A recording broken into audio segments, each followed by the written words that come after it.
Ah, no, it didn't work. Ah. Hang on. Ooh. Okay, there we go. No, if I didn't share for you guys, why is that not working? Ugh, you go, and then hopefully you're not seeing my PayPal right now. Okay, now we're working. Okay, sorry about that. Hello, YouTube. Hello, various Discords. Hello. Absolutely everybody. Let me get my screen back set up properly, and we're good. Hi, me huggy. Hello. Okay, welcome to my voice modification workshop. You're all here to learn some doxed. I hope not. You're all here to learn about trans voice, to learn how to modify your voices to be more in line with the gender that you present as. So we're going to be going through the entire process today, start to finish. I should be looking at the camera, not the screen. We'll be going through the whole process today, from whether you're an absolute beginner and have no idea how to do anything. We'll go right from the very start and we'll go all the way to the end. So if you have been working on your voice for ages, but there's something not quite right, we'll be covering everything that it could be. So hopefully it's good for literally all ability levels because we're going through everything. So yeah. Gender affirming voice in its complete totality. For people watching on YouTube, if you hear voices and stuff, this is the Discords. I'm in Trans Voice, I'm in Trans Academy, and I'm in Trans Network. Trans Network is my Discord. So if you want more of me, and that applies to everybody, if you want more of me, then come visit me over at Trans Network. That's where all the stuff is. There is a link to that on the YouTube.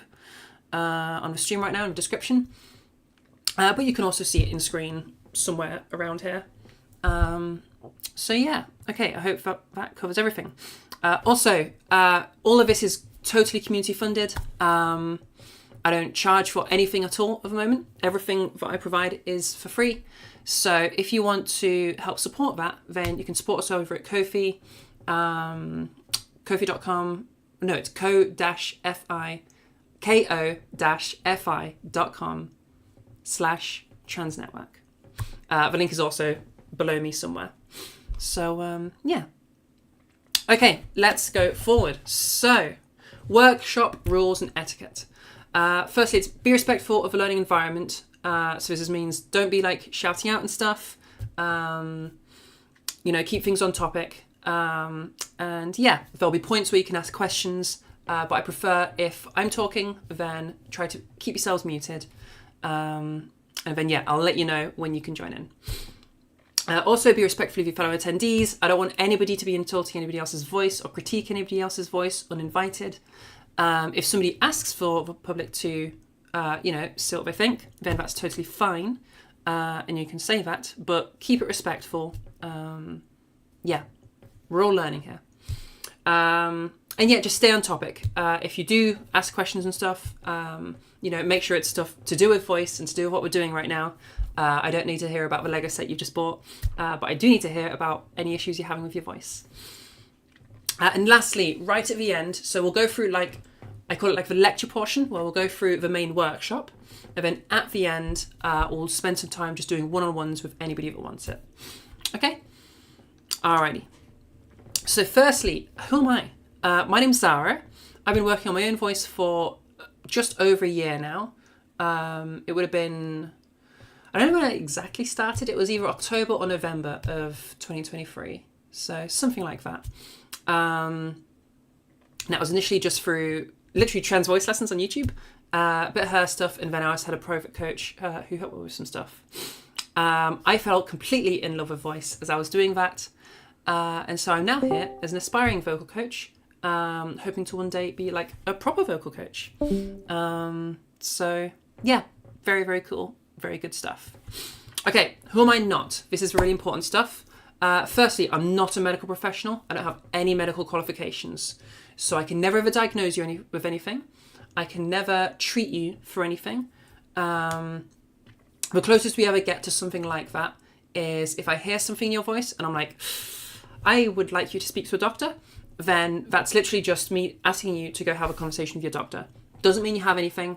doesn't mean literally anything. It just means, hey, that sounds like something I'm familiar with. Maybe you should speak to a doctor about that because I'm not informed enough to be able to help you with that. Okay? Also, I'm not a professional coach yet. As I say, I've only been working on my voice. I started voice work in October or November 23. I've been teaching these workshops since August of 24. I've been doing my private teaching for like a few months. And I just do those for free. I don't charge for anything. Because as I say, I'm still learning. I don't consider myself a full coach yet. I'm building knowledge still, building experience. So yeah, any questions in chat before we move on from that? 'Cause that's a little bit important.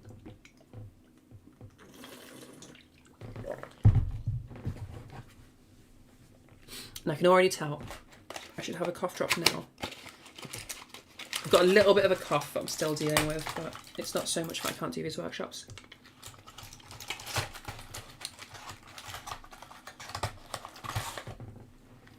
Yes, I've been working for just over a year. It took me about 10 months to be reasonably happy with my voice. It's taken a couple of months of like habituating stuff. Yeah. Everybody's journey is different though. Okie dokie. So let's go to some basics of how voice works. Oh, are we good? Oh my gosh. I don't know if that's freaking out on your screen, but that's freaking out on my screen. Let me just... Okay, we seem to be good now. So firstly, let's talk a little bit about maintaining vocal health. Things that are really important to be doing are staying hydrated. I asked you guys to drink a pint of water before joining those in the Discords. Staying hydrated is really important. It will help you maintain mucus levels. It will help you to keep everything nice and limber and mobile. Very important for just protecting the vocal folds. These are delicate little instruments, so they want to have nice lubrication. Yeah, drinking water. It's everything in your body needs water, and voice isn't lacking in that. Secondly, keeping things relaxed is really important. We don't want any strain or tension. I'll talk more about those later. But keeping things relaxed are going to help you reach more areas. There's this idea of like reaching for pitches and pushing to get a higher pitch. You don't want to be doing any of that. You always want to have things maximally relaxed. The more you relax things, the further you'll be able to go. Okay? So keeping things relaxed is really important. Warm-ups. Warm-ups are really, really good for us. Like with any exercise, your vocal tract, your vocal folds are attached to muscles that move things around, and they're very delicate muscles, so we want to be warming them up ahead of time. It's going to increase the blood flow to the area, providing everything that they possibly need, including hydration, including any nutrients they're needing. It will help you for, again, mucus production, as well as clearing out old mucus if that's needed.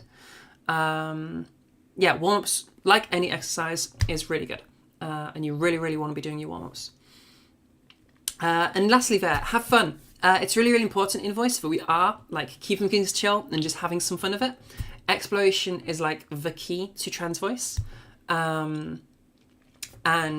yeah, we don't want to be like battering ourselves trying to get into one specific sound, because when we do that, we end up just introducing bits of strain. We end up moving things away from when we're targeting. So yeah, have fun with it, be exploratory, be curious, and you'll go far. The people that progress fastest are the people that just relax about it and have a bit of fun and a bit of exploration. So things to avoid. These first few things aren't super crucial, they're not a big deal. The last few are. So spicy foods, not a huge deal, but the capsaicin, the molecule that produces the spiciness, it can irritate the vocal tract a little bit. You'll have all had like a chili or something, and then you've started coughing. That's the capsaicin irritating your vocal tract. Not a big deal, but maybe not right before doing voice work, Caffeine, again, irritates the vocal tract as well as dehydrating you. I mentioned earlier how important hydration is, so again, just keep in mind, if you're having 5 double espressos a day, it's probably a bit much. Try to keep things in moderation, and don't be having a ton of caffeine right before your voice work. And this includes energy drinks. Sugar just dehydrates you. We've gone over that already. Smoking and vaping, a bit more of a thing. You know, I don't want you having a cigarette or vaping right before doing voice work. That's going to irritate your vocal tract. You all know that smoking is bad for you. You all know vaping is bad for you. So I'm not going to spend too much time on that.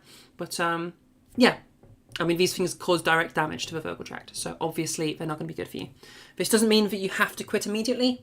Just keep things in moderation. Don't do them right before doing your voice work, because they're going to make things a bit harder. Dairy. Dairy is an interesting one. Dairy will just promote mucus production. Now, earlier I said that regulating mucus production is good, and we want some mucus production, but dairy will just, regardless of whether you need more, it will produce more. So you could be clearing your throat a lot more when you've had a bunch of dairy.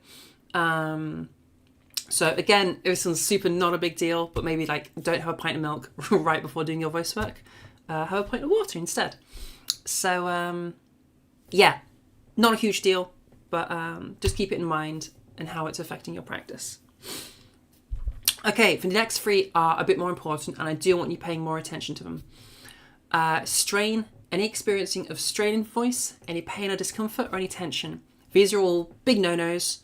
They're not like the end of the world if it happens, but like if they do happen, something's going wrong and you're not producing the sounds you want to produce.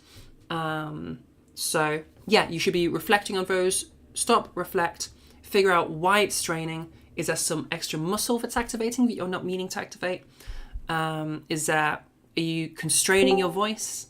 Yeah, these three are all signs of something going wrong. They're not the end of the world, but you could hurt yourself a little bit and need to take a couple of days off, which nobody wants. If you were to just push through the pain, then more serious injuries can happen. If you were to continually just push through pain, then eventually you can have long-term damage, things like nodes coming up in your vocal tract, and they have to be removed surgically. So yeah, if you're feeling pain, something's going wrong. It's not going to produce the sounds you want anyway. So never just push through the pain. You're doing something wrong if you're feeling pain. Okay, any questions about that so far?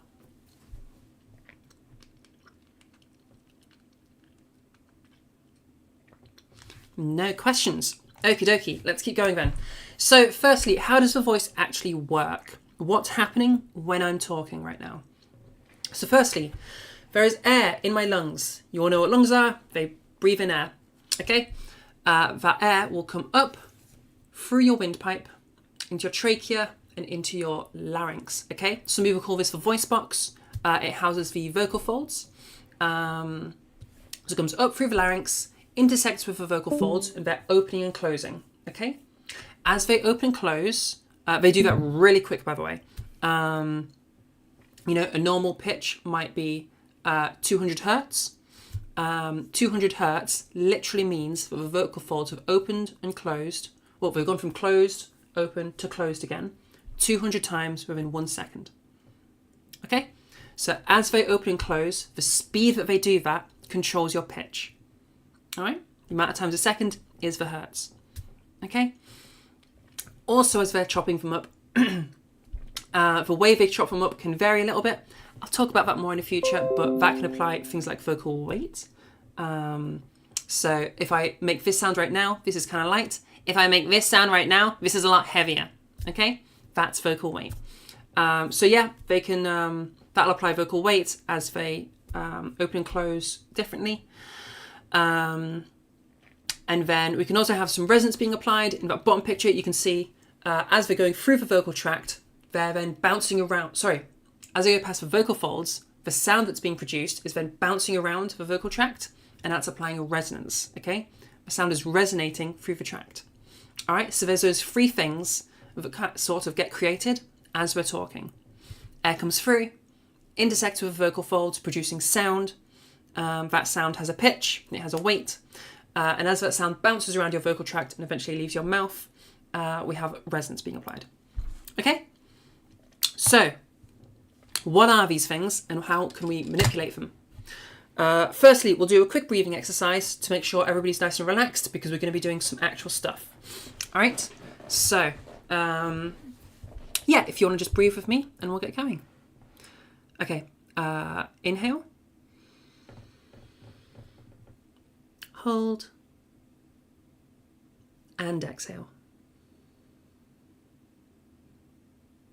Breathing in. Hold. And breathe out. Breathe in. Hold. And breathe out. Now I want you to stay nice and relaxed as you go through the exercises that we're going to start doing. So our first little thing, I mentioned warm-ups earlier. We're going to do a little warm-up. And then I'll explain more about vocal weight stuff and about resonance stuff. Excuse me. So vocal warm-ups. SOVTEs are our main form of doing a warm-up. That stands for semi-occluded vocal tract exercise. Big, long, complicated term. All it means is semi-occlusion is a partial closure. So partially closed vocal tract exercise. It will be somewhere over the front of a vocal tract, like our mouth. We'll be doing some kind of closure while we do an exercise. An example of this could be a lip trill. In that instance, we've got that lips opening and closing, creating that partial closure. And we're just sliding around our pitch. Okay, we could do a tongue trill. We could do the letter Z. We could do an N, and we could do a ying. Most letters work. The only one that doesn't is M. Humming is less effective. What we're essentially doing is, I mentioned earlier how sound is created by the lungs pushing some air up through the vocal tract past the vocal folds, all right? That's a lot of air pressure pushing through those folds, all right? What we can do with a softy is by having that partial blockage, we create a back pressure to counteract some of that pressure against the folds. So now there's less pressure on those, so they can stretch out a little bit, and it's going to be a lot more comfy for them to do that. Does that make sense, everybody, in terms of like what we're doing and why we're doing it?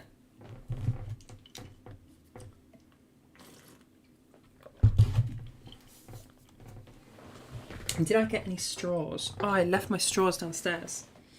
Okay, I'll have to just describe straw phonations. I don't have my straws with me today. Do I definitely... Oh, I do have one on me. I'm not going to use it though, because it's been on the floor. So, straw phonation is the absolute best softy that we can do. Oopsie. Yeah, straw phonations are the absolute best one that we can do. The way these work is literally, you could have a glass of water or a bottle of water or something. I recommend not a glass because you're going to make a lot of splashing doing that. Stick it in. It wants to be dunked about that far, but you'll be able to tell how far once you're doing it. Okay? And you're just going to blow some bubbles. All right? You should feel some resistance, but not so much that it's difficult, essentially. So if it's too difficult, you need to raise up a bit. If it feels too easy, dunk it down a bit. Okay? Once you're there, you'll just be going, ooh. Same as what I've been doing for all the other things. Just little pitch slides. Okay? Now, when we're doing these pitch slides, what I want you to do is start with a small movement and get bigger and bigger and bigger. Kind of like a pendulum, but in reverse. So pendulums, you can imagine they kind of start really high, making really big swings until they flicker out of energy.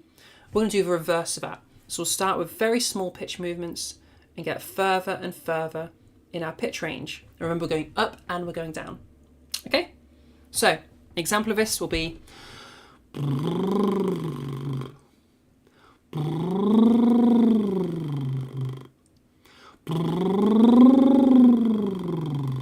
and so on and so on. Okay? Does that make sense to everybody? Hopefully it does, because we're going to do some in a minute.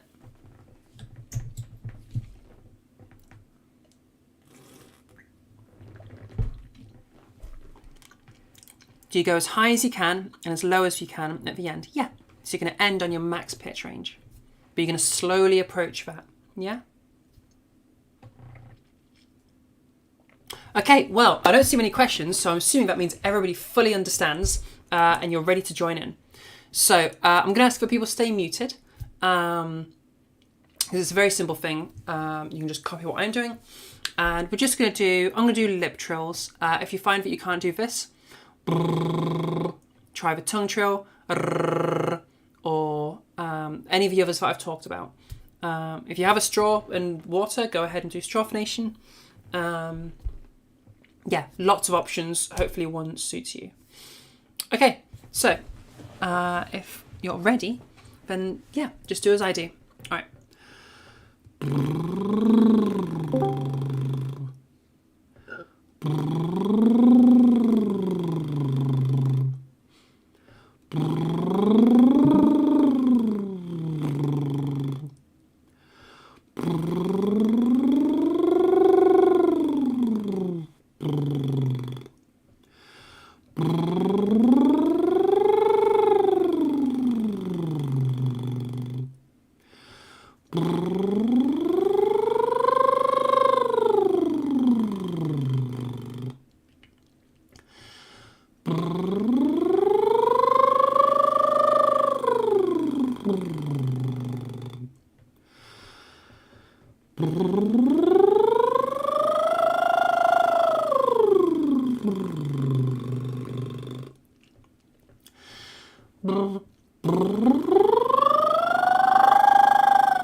This is really annoying with a cough drop in your mouth. Hang on. Okay.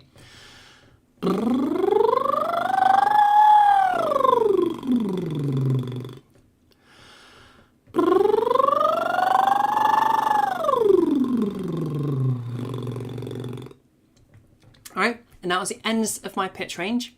We're now going to do a max high, and we're going to do a little siren at the end of it, okay?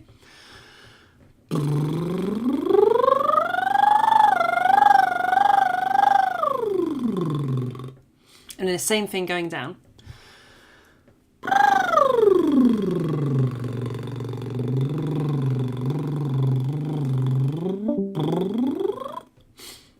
Okay, and that is doing some softies. All right, hopefully that was nice and simple for everyone. It shouldn't be a super complicated thing. If you are brand new to doing trans voice stuff, I recommend starting on these for like a week or so. In terms of practice, several times a day. I put here 30 seconds, even if you did like, I don't know, you probably wouldn't get through them in 10 seconds. But 20, 30 seconds, a minute is going to be great. In terms of the way you are practicing, and this applies to all things in voice, I don't want you to be doing big, long practices that aren't frequent. I want you to be doing short practices very often. So if you do 4, 5, 30-second practices a day, I'm super happy with that. If you do 1 hour practice, that sucks. That's rubbish. You're not going to make any progress doing that. So little and often is going to be the way with everything we do in trans voice. Okay? Okay, any questions about softies before we move on? So as I say, if you're brand new, start here. The reason we're starting here isn't because you're going to be modifying your voice for this, but it's going to have you building some really good habits. It's going to hopefully reduce the amount you strain yourself. And it's going to help you to formalize practicing, and it'll make sure you've got some really nice vocal hygiene before you go into actual modifications that you can be doing.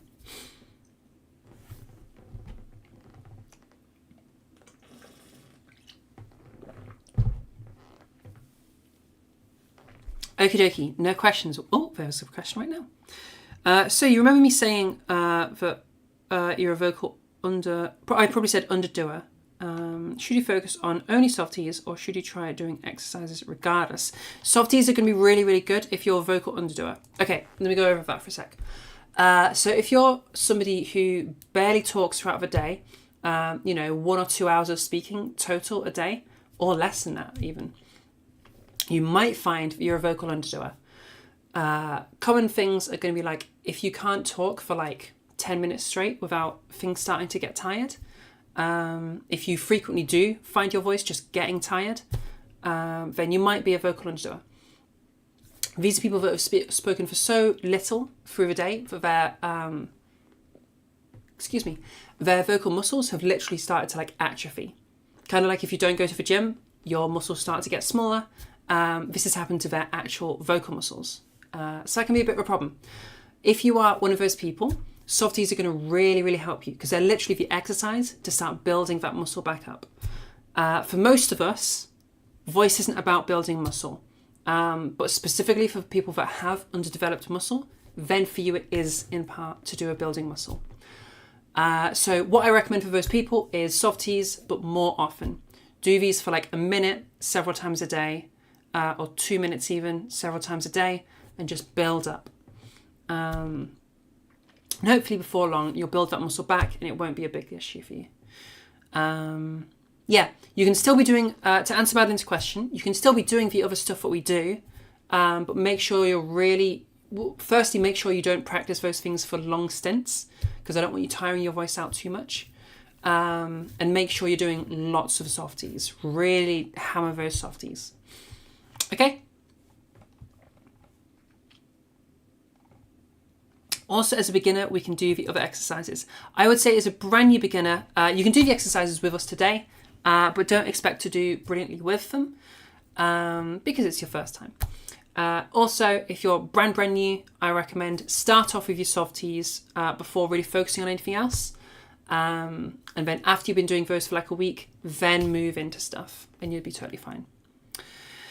Inversely, is there any advice for vocal overperformers, overdoers, I think you're looking for? You worry when you talk, you're sometimes accustomed to strain. So if you're experiencing strain, it's a matter of just reducing the amount of strain by like not tensing those muscles. If you're experiencing strain, there's a muscle being activated that shouldn't be activated. Okay? We're like talking wrong. All right? An example of this is if we are... Oh, I will go over that question. Sorry, Sal. Ways that we can strain. If we are like, if we're talking kind of like this, then this is going to strain our voice really, really hardcore. So I want you to avoid any sounds that sound like that. You can imagine like the... what do we call them? The old man telling kids to get off his lawn, okay? Get off my lawn, kids! Get off my lawn! That kind of a voice is going to be really straining on the vocal folds. It's really not good. What's happening is you have your vocal folds, but sat above those, you have your false vocal folds. They're kind of a similar structure, but they're not really meant for talking. They close to protect the true vocal folds. The problem is sometimes we'll have some closure happening of those while we're talking. That's creating way too much pressure, and it's going to cause some issues for our vocal tract. So if you're having strain, something's going wrong there, or you're having some random other muscle popping up. So yeah, just pay attention to that and try to keep that in mind. Yeah, there's no such thing as a vocal overdoer, but there is such a thing as somebody straining their own voice by having some kind of behaviour that they're doing that's problematic. Your question, Sal, that I overlooked was, is it bad if your lip trills don't fall in the same pitch range that your speaking voice can reach? You should be able to go to your max range doing lip trills. In fact, my lip trills can literally go further than anything else I can do. You might be pushing super hardcore, which might be an issue, so you might need to handle more delicately as you're going to those higher pitches.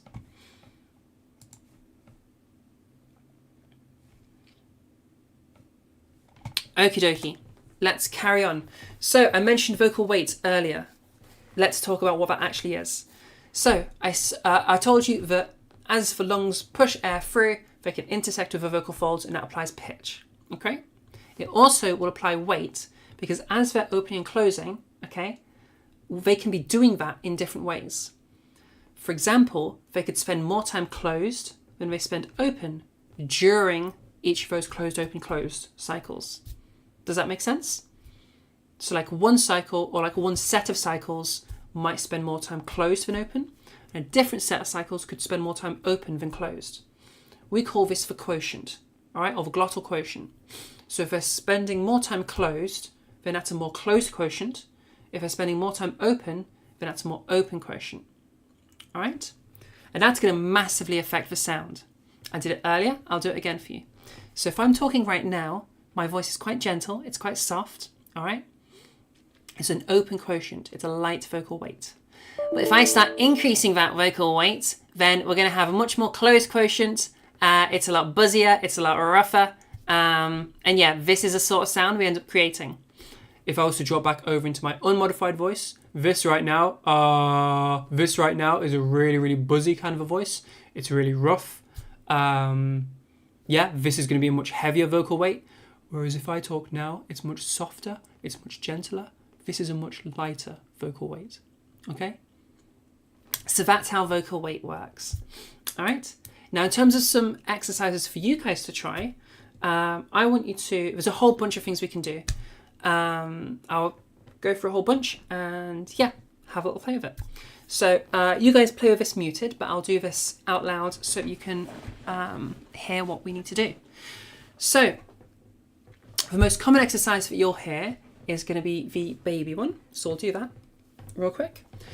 I want you to imagine that you're holding a little baby, or it could be petting a puppy or a kitten or something like that. And that baby, kitten, whatever, is sleeping, okay? So holding a little baby and it's sleeping, okay? And we're just going to coo at the baby, all right? Very cute baby. So lovely, so lovely. Okay, or if I drop things over here. Very cute, very nice. Sleepy time for baby. Yeah, so we're having that very gentle, very, very soft. We don't want to wake the baby or puppy or kitten or whatever. We don't want to wake them. We're just going to kind of gently talk at them, all right? The main sound I want you exploring for this exercise is going to be okay? So make sure you have a really nice play. Get it really soft and gentle like I'm talking right now. Okay? Now I want you to imagine that baby has just thrown up on you. Gross, baby. Or that puppy's just bitten you. Ow, puppy. That hurts. Same for the kitten.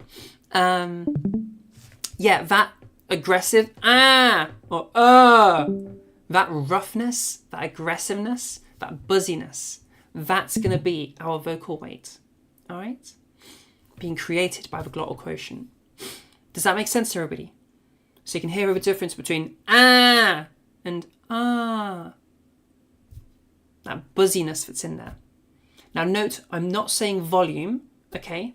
The volume doesn't change, however, the perceived volume changes. It sounds louder even though it isn't. Okay, the reasoning for this is in our biology, we perceive buzzier sounds, or we communicate, the way we can communicate like an emergency, like we need to alert people, our voices get heavier when we do that, all right? So if you imagine what we've just been doing is like some panicked sounds, okay, or some grossed out sounds. So for alerting people, making those sounds, then things are naturally going to get buzzier for us. All right?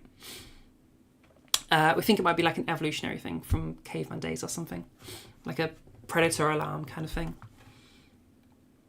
But yeah, so that's why because it's an alert sound, it makes us focus on it. It sounds louder because we're more focused on it. Okay? Does that make sense to everybody? So going for that difference between and or the difference between and yeah, hopefully that's nice and clear.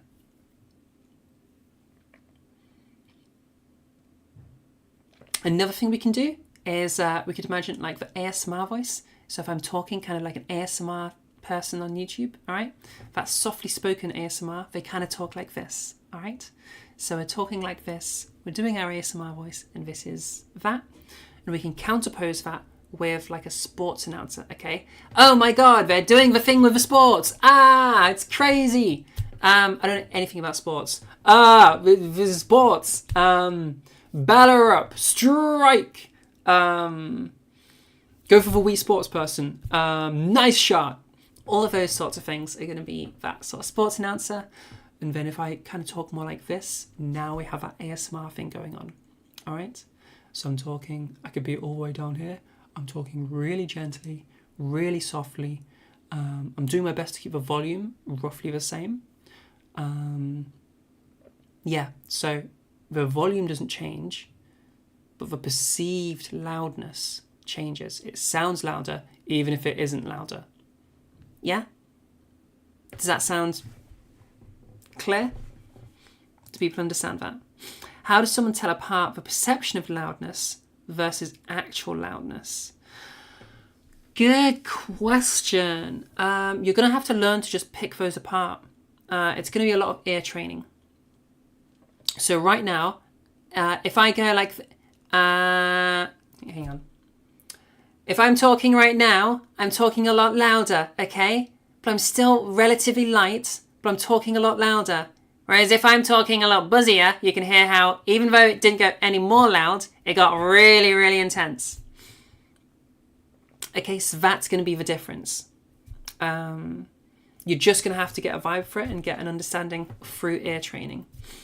Listen to clips of me doing this. You can go back over the YouTube VOD. The VOD will stay up like foreversies, by the way. So if you go to YouTube, then yeah, you can just go over things if you need to. Excuse me. Am I good? I'm good.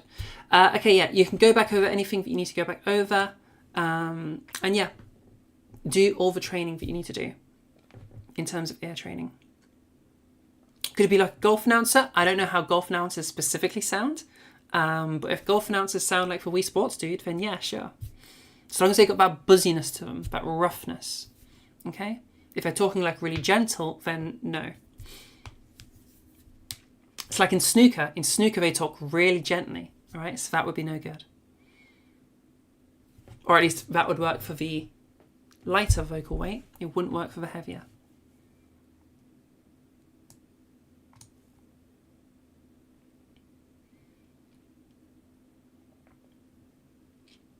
Another exercise we can try. We could do a pitch sigh. So if I go, or if I'm talking more masculine voice, and now I'm kind of talking about a much gentler way that comes with the sigh. All right. Just do a sigh and then just talk with that same configuration as the sigh. All right. Sighing will naturally end up in a really light area. So you could try a sigh and hopefully that will knock us down a bit in terms of our vocal weight.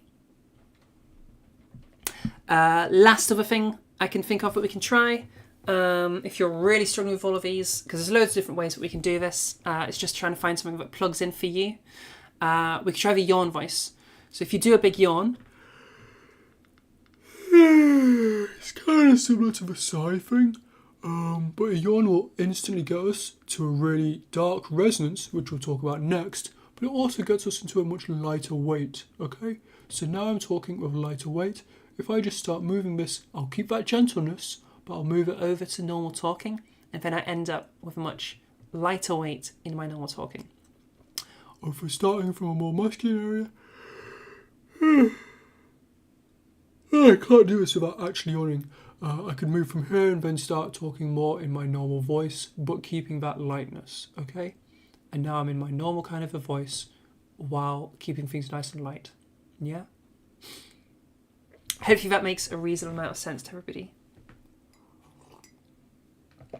Also, it's okay if you're not getting this straight away. This will take practice. But if you can hear the difference between and or if you can hear the difference between and then you can get it. All right? That's the sound that we're trying to change. Now, specifically, what are we doing with this? So for a more feminine speaking style, we're generally going for a lighter vocal weight. And for a more masculine speaking style, we're going for a heavier vocal weight. Okay? Any questions? My tea's gone cold already. I may as well just drink it.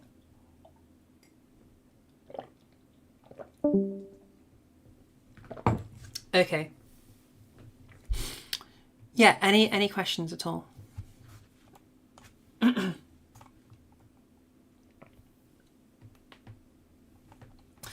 So we can use yawn to set softness and try to keep it. Yeah, absolutely. So you do the yawn, keep the softness as you move it back to a normal voice. All right? So it won't sound like an entirely normal voice. It'll sound like a normal voice, but way softer and gentler. So let's say if you're in your if I'm in a more masculine area, my unmodified voice, this is how my voice started. I could do the if I keep that. Again, I can't do that without actually yawning. And then I'll try to move back over to my normal kind of a speaking area, which is where I'm at now. But I'm keeping that gentleness there, that softness. Okay? So I've gone from over here to over here. Okay? Hopefully that makes a reasonable amount of sense to you. Yeah? Good. Good. I'm glad that made sense. Cool. Okay. If there are no further questions, then let's move to the next thing. So I mentioned resonance throughout various points of this. What is resonance? Really easy demonstration. This is my ukulele. This is my guitar. All right. They are very similarly shaped instruments. Oh, yes, that was the last thing I forgot to mention. Thank you very, very much, Tolly, for mentioning it. Common problem, breathiness, okay?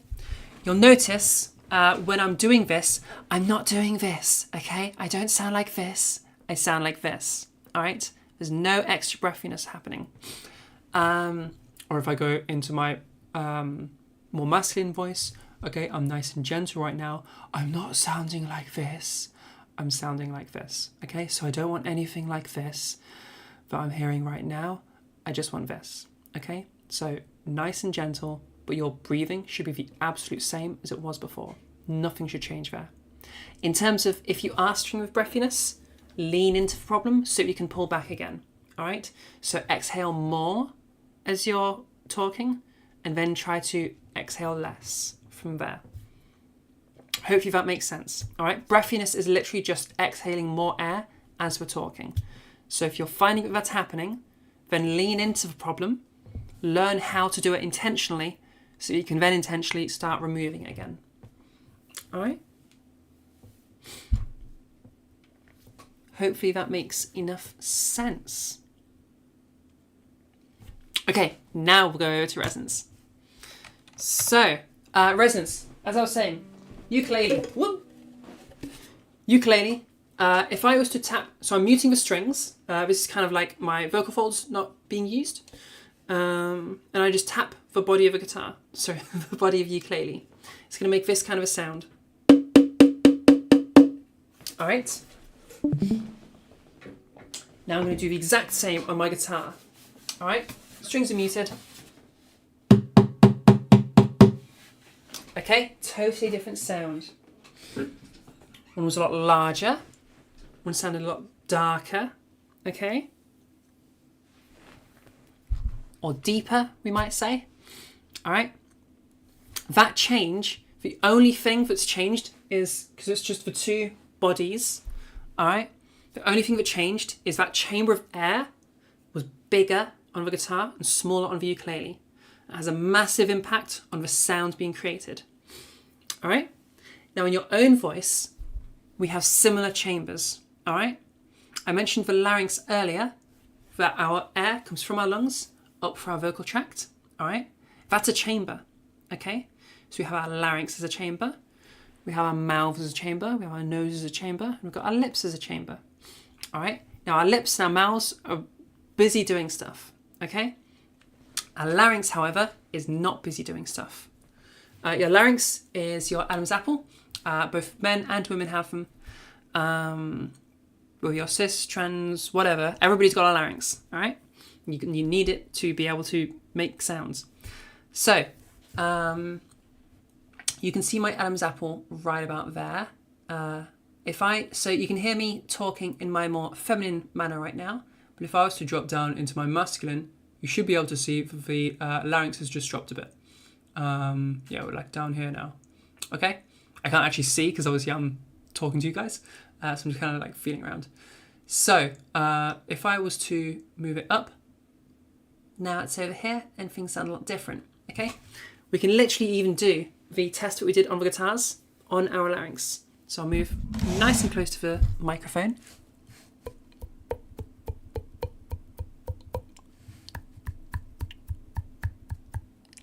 Did you guys hear both of those? All that's happened there is I've moved my Adam's apple up and down. All right. What that's done is it's made the larynx larger or smaller. All right. When our vocal tracts are exposed to testosterone, the vocal tract itself gets larger. The vocal folds, they like bulk up a bit. They get more mass, and they also get longer as well. All right. That accounts for all the changes that happen during male puberty. So if you're feminizing your voice, you're aiming to undo those things. If you're masculizing your voice, you're trying to emulate those things. All right? I guess if you're androgenizing, you're going somewhere in the middle. Okay? So, an exercise for you guys to play with this. We're going to try we'll go with Big Dog, Little Dog to start with. So, one little bit of extra information. When we are whispering, our vocal folds stay open. All right? You mentioned earlier, to apply pitch, we are closing, opening, blah, blah, blah, blah, blah. If they just stay open, then we don't apply pitch. This is an oversimplification, but for the purposes of this, it'll do. No pitch, essentially. Now, if we don't have any pitch, or we don't have any weight, all that's left is resonance. So when we're whispering, the way we hear changes in sound is only through the resonance. That's really useful if you want to learn how to do resonance stuff. So we're going to be in our whispered space, all right? I want you to try and pant like a really big dog, like a Labrador or a German Shepherd or something. Okay? Now I want you to try and pant like a really small dog, like a Chihuahua or something. All right, so there's our two sounds. That sound can't be being created by a pitch thing, so it has to be a resonance thing that's happening, all right? So, now that you've tried that, we need to move into talking, all right?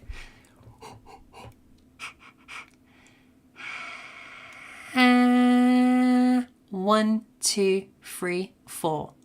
Or at your end. 1, 2, 3, 4. Okay? Does that make sense to everybody?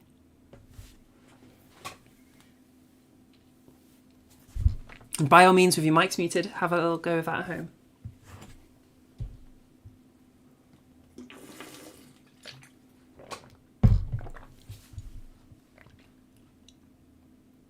Hopefully that makes a reasonable amount of sense. Hopefully you guys are all exploring your resonance changes right now. Oh, are we... Okay, no, my screen messes up sometimes. Another thing we can try is going to be some whispered vowels. They're a very similar concept to the Big Dog, Little Dog, but we go through with all the different vowels. So we could go for like an A sound.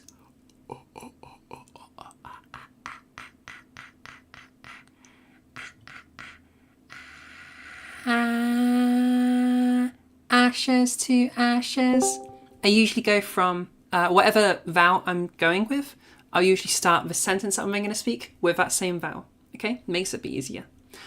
We could do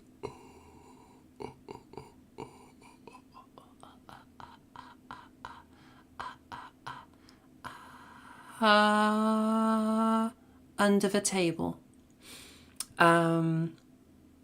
We can even try to keep things like, if we're really struggling, try to keep everything monotonous so that the pitch definitely doesn't move even when we're talking. We could go for like an echo,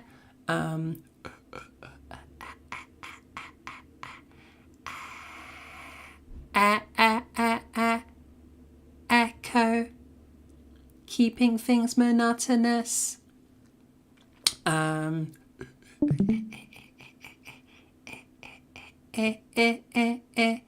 Igloo, in the igloo, keeping things monotonous and robot-y so that we know that it's resonance that's changing, not pitch.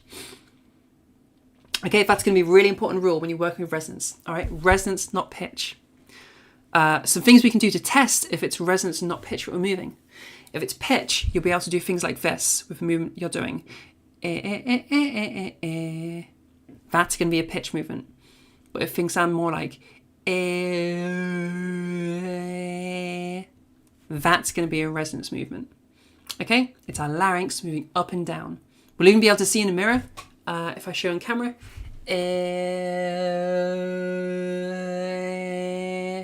Hopefully you've just seen my larynx literally moving down and up again. All right? Does everybody understand? So we're moving our larynx to shrink our vocal tract size, producing a brighter resonance. Yeah? Does that make sense to everybody?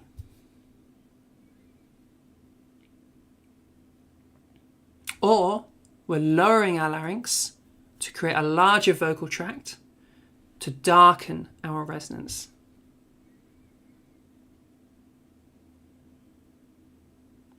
Yeah? If you're feminizing, you're going to want a smaller vocal tract size. If you're masculizing, you want a larger vocal tract size. If you're androgynizing, depends on where you started. But you're going somewhere in the middle.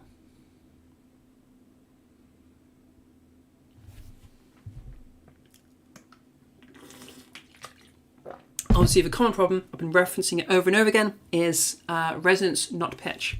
People often move pitch when they're trying to move resonance because it kind of sounds similar. So just watch out for that. When working with size/resonance, this isn't pitch and we want to make sure pitch is staying the same, right? Yeah, start off keeping the pitch the same while you get used to it. Once you are more used to it, you can introduce pitch movements back in, making sure that you understand the difference between the two. Is it bad that if when we work on our pitch, our size gets smaller? No, that's totally fine. So long as that's the goal, then I don't mind. Yeah, little conflations like that, like when you move your pitch up, your size gets smaller too. I don't really mind those things so long as they're not causing issues in the long run. If you're feminizing your voice, you might want a higher pitch. And so if you're also getting smaller and those two are happening together, that's not a big deal.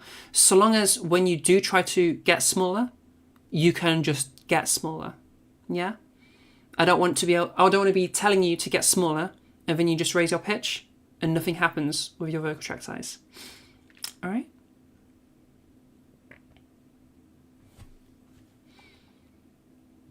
The main thing is listen to that sound. The thing is getting smaller, okay? So if you're talking over here, let's say we've got a nice light vocal weight, but we haven't made much of a size change. This is the feminizers. I want this sound, I want you to go from here over to here. All right? That's what's happening. Or if I want to really show it, now I'm over here. But the pitch didn't change at all during that. Is there a method to know that you raise the larynx in the correct way? Does the pitch move with Adam and Apple too? No, pitch and resonance are totally separate things. So again, I'll do it once more.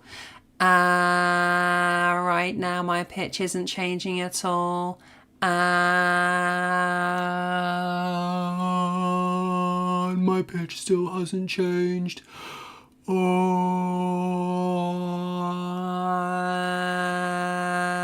My pitch didn't change at all during any of that. Okay? That was all resonance change you just heard. Whereas now,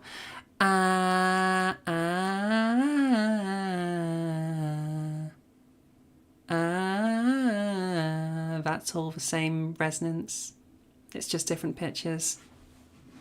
Yes, these are totally independent things, and I want you to be able to identify them as independent things.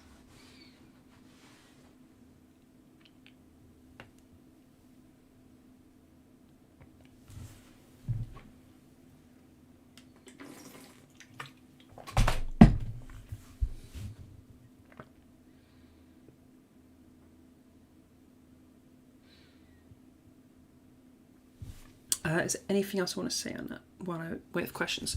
Okay, as people are typing questions, I'll go over the last little exercise. Again, our yawn voice. As I said earlier, yawn voice gets us straight into a large vocal tract size and a light resonance. So if you're after a larger vocal tract size, You can kind of do this, get a bit of a yawn, and then start talking in that voice, okay? This is going to give you a really large vocal tract size, so you can use that to go into resonant stuff, okay? Again, that only works for getting larger, but for those that are after larger, if you're masculizing, that's going to be a really useful exercise for you. Are both size and resonance equally important for feminizing your voice? They're the same thing. So remember, they're the same thing from different lenses. So we raise our larynx, that's mechanic, causing the vocal tract size to get smaller. That's like what's happening there. Producing a brighter resonance, that's the sound. Okay, weight and resonance, yes. So weight and resonance are both key to feminizing, masculizing, androgynizing our voices. All right, they're the two main things to be moving. All right. So if I go back into my unmodified masculine voice, this is how it started before I did any training. And then I start reducing that vocal weight and I end up over here. Okay, now things are nice and gentle. Now from here, if I start brightening my resonance, then I can start ending up with things being more over here. And now I'm in my fem voice. Okay? Those are going to be the two main things in your voice journey, whether you're masculizing, feminizing, androgynizing. Those two aspects, your weight and your resonance, are going to be what brings you your voice. Okay? Yeah, the Adam's apples are part of the larynx. Yeah, we don't need too much detail about it. It's part of the larynx. It's like the front bit. Got like a big load of cartilage across here. Actually, in mine, you can kind of see it more clearly because just the way mine's shaped, you can see not just the bit that sticks out, but you can see like all of this kind of sticks out. Especially if I go back down over to here, you can see it a bit more clearly. You can kind of see, I can't feel where the bottom is, but you can kind of see a lot of my larynx just because of the way it sticks out, I suppose. So you can see it's like a large structure. It's made of cartilage and inside of it are your vocal folds. Okay? The Adam's apple is just a bit of a front. But it's the bit you can normally see in almost everybody. And in some people like myself, you can see like all of the front of the larynx. It's called thyroid cartilage. Yeah.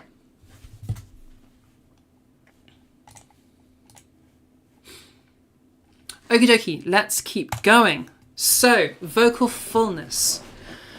So, this is a bit of a weird one, but it'll make sense, hopefully, as I explain it. So, voices, on average, in general, and this is going to vary from culture to culture a little bit, but in general, voices are going to sound more full. They're going to sound more normal when weight and size are in balance with one another. Okay? So, you have a light vocal weight with a bright resonance, or a dark vocal weight, or a heavy vocal weight with dark resonance. Those pairings, okay, are going to keep things nice and quote-unquote normal. All right? Generally, things start sounding more cartoonish the more we move away from that balance, okay? So you can imagine, on that little graph I've got there, imagine a line between fem full and masc full. That's your fullness line, that cross-section, okay? Further we move away from that line, the more cartoonish things get. Now, we can still move quite a bit away from it without becoming cartoonish yet. So you can still sound relatively hollow. You can still sound a little bit over full without things sounding cartoonish. But the further we go, the further they're going to move away. All right? If we want to really get an example of this, if I have a bright vocal resonance but a heavy vocal weight, I'm going to sound like this. You probably don't know or have ever heard anybody sound like this. You might have heard of cartoon characters kind of talking like this. If we think of like a gnome voice, this is kind of like this. Or a cartoon elf is sometimes like this. Nerd characters are sometimes a bit more like this. SpongeBob is kind of like this. So yeah, that's going to be our overfull kind of a sound. Or at the other end, we have our hollow sound, or underfull. Again, that's the yawn voice, which is why I just yawned. There's going to be various cartoon characters that are like this. If you think of Yogi Bear, I'm smarter than the average bear. Yogi Bear kind of talks like this. If I add some breathiness, then Pooh Bear kind of talks like this. Who else is? Hi, I'm Patch. No, this is Patrick. Okay, Patrick talks like this as well. All right. So all of those, there's tons of different, there's tons of different cartoon characters you can think of when we're in those cartoonish areas. All right. Is it a coincidence that the overfull also sounds quite nasal? Yeah, this is a common thing that people get wrong. Overfull does kind of sound like nasal, but it's a totally different thing. So if I went nasal, if we want to go like super easy nasal, wah wah, now I sound nasally, okay? So this is me sounding nasal. Whereas this is me sounding overfull. Can you hear the difference? Right now I'm overfull. Right now I'm nasal. Okay? So they're different things, they just happen to sound a little bit similar to each other.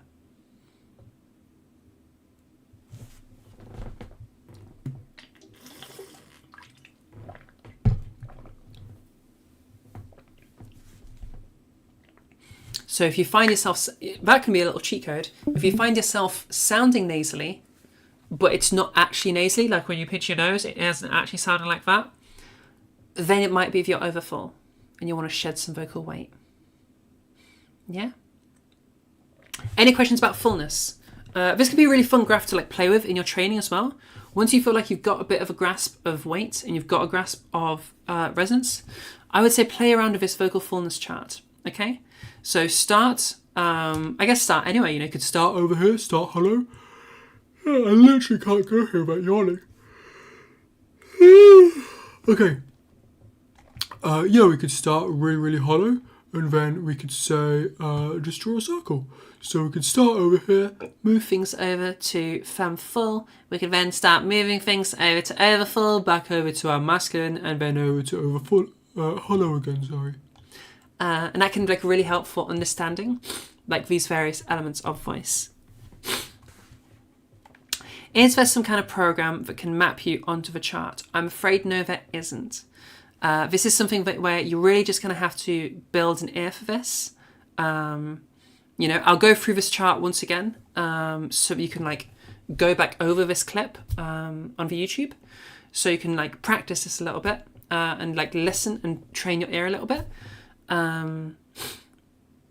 So by all means, use that to help train your ear. But yeah, there's not really any program that can do this for you. If you ever see any program that claims it can like analyze your voice and tell you how masculine or feminine it is, like Voice Tools tries to do this, and various other things, VoiceOp tries to do this, they all stink. All they're looking at is vocal pitch. You'll notice I haven't mentioned pitch here. Pitch barely like impacts. Excuse me, got like hiccups right now. Pitch barely impacts the gendering of somebody's voice. All right. If somebody has a low-pitched feminine voice, it sounds like they have a low-pitched feminine voice. I have a low-pitched feminine voice. If somebody has a high-pitched masculine voice, they just sound like they have a high-pitched masculine voice. It doesn't change the gendering really.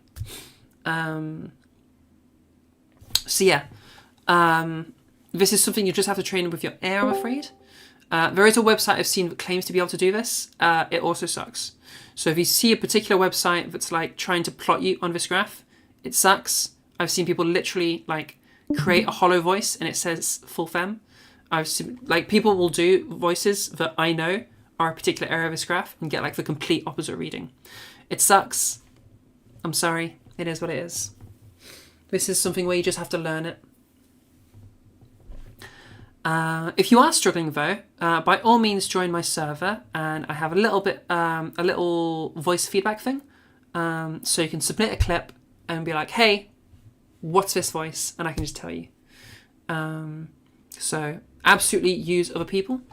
You've seen that one circulate. Let's have a look. Oh yeah, that's the one I was on about. Yep, it sucks. Sorry, it sucks. It doesn't do very well.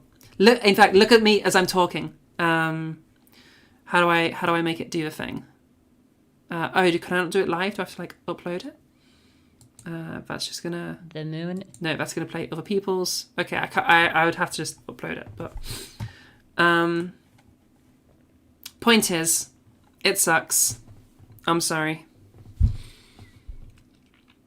yeah. I'm afraid none of these apps really work very well. You need to just learn to be able to identify these things yourself. But I'll go once more through the circle, and hopefully if you hear my voice change right now, you can do this yourself. You don't need a program, okay?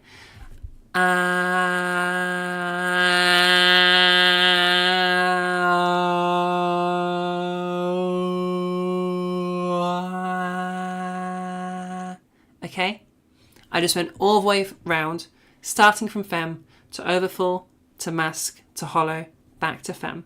If you heard my voice changing there, you can do this yourself. You don't need those apps. Okay? Once more. I'm in a full fem right now. I'm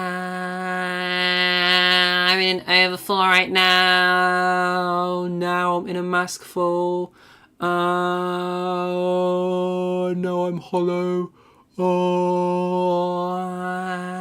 Now I'm full fem. Okay, so all I'm doing is I'm getting heavier with my vocal weight. Then I'm getting larger in my vocal tract size or darker in my resonance. And then getting lighter on my vocal weight. And then brighter with my resonance. Yeah, just going in a circle. Or I guess a square for this graph. But you get what I mean. Does that make sense? It's like how just because we're not pitch perfect, we're not tone deaf. Exactly. You can hear sound as more or less heavy in relation to each other once we know what heavy and light sound like. Yeah, and I don't need you to like perfectly match my resonance or perfectly match my weight. Find your own happy spots. And so long as you can make a sound that is like a lighter weight than the sound before it, then you can do that again and again and again and again until you get like as light as one can possibly go. And yeah, you can just practice moving around, you know? So for practices, you know, if you can do like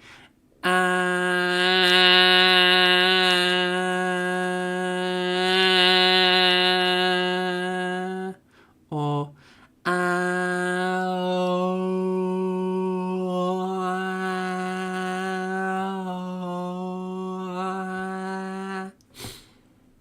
if you can play with those like sounds, that's a wonderful practice.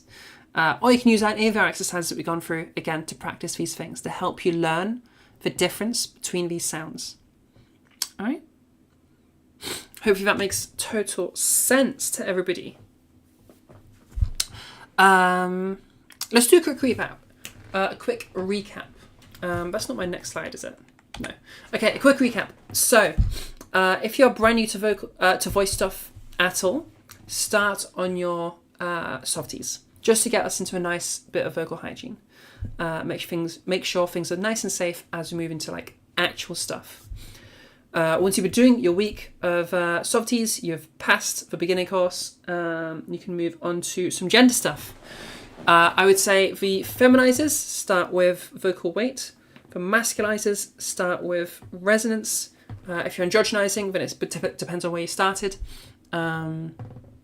And then after you've like gotten a really good hold of that, so you're really good at your vocal weight or you're really good at your resonance, then swap. Okay? So the feminizers are then going to do your resonance, masculizers are then going to start doing your weight. Now that ordering doesn't super matter. I just find that people tend to do better with that. People tend to pick up those in that order. But you might be different. Do whatever order you want. As long as you start with your softies, then I don't really mind. Okay. Oh, one other thing I will mention with regards to our resonance stuff. There is an exercise that has gone around the internet. It came from speech language pathologists, SLPs / SLTs, speech language therapists, and it sucks and it's really bad. There's a method called the swallow and hold. You'll remember earlier I mentioned the larynx going up and down. When you swallow, the natural part of a swallow is your larynx goes up and then it goes down and then it goes back to normal. Okay? It does like an That is the swallow reflex. Problem though, that's not all that happens. You do a whole bunch of things when you swallow. Your larynx shuts. there's something called the epiglottis. It's like a piece of cartilage, and it closes the larynx. So that's, if you are talking while swallowing, that's a big problem because the epiglottis has closed things off. Because obviously when we swallow, we want things to go down the other hole, like the food and water hole. We don't want to like start choking on stuff. Excuse me. So yeah, and there's a whole bunch of other things that happen as well when we swallow. So yeah, there's this idea that went around called the swallow and hold, where people were saying, oh, start doing a swallow as the larynx goes up, hold it there, and talk like that. Horrible, terrible thing. People get strained, people get injuries. You're not meant to be talking in the middle of a swallow. You're meant to be finishing your swallow. Yeah, there's a bunch of muscles that go into that. The larynx itself gets closed off anyway. Not good. Don't do that. If you ever see somebody telling you to do swallow and hold, click off or like leave or whatever it is. They don't know what they're talking about. Even if you have like a professional speech therapist, because some haven't got the memo yet, it is bad, it is horrible, and it can cause vocal injuries. So yeah, not good. Anyone telling you to do that, you should ignore, because they know what they're talking about. I'm pretty sure there's papers on this now. It's so bad. So yeah. Okay, safety thing over. All right, yeah, we mentioned all of that. So let's move on to our third section. All of what we just mentioned is our gendered stuff, okay? All of like the section 2 stuff. All right, so we have our vocal weight, we have our resonance, and we have a combination of the two creating fullness. All right? Now, after you've done all of that, you're producing the gendered voice that you want. It's time to make it yours, okay? All voices are different, and there's lots of reasons why. We can think of, here's going to be 4 main ones. There are a huge, like, impossible to fit on one screen list of different things we can do. But these are the 4 ones that people tend to modify intentionally if they want to. So firstly, we have vocal fry. All right, this is a really popular one, especially amongst the femmes. Vocal fry kind of sounds like this. You'll notice at the end of my sentences, I sometimes go into a bit of vocal fry. It's just like a habitual thing that I do. Also, when I'm more tired, you probably do this as well when you're more tired. More vocal fry coming in.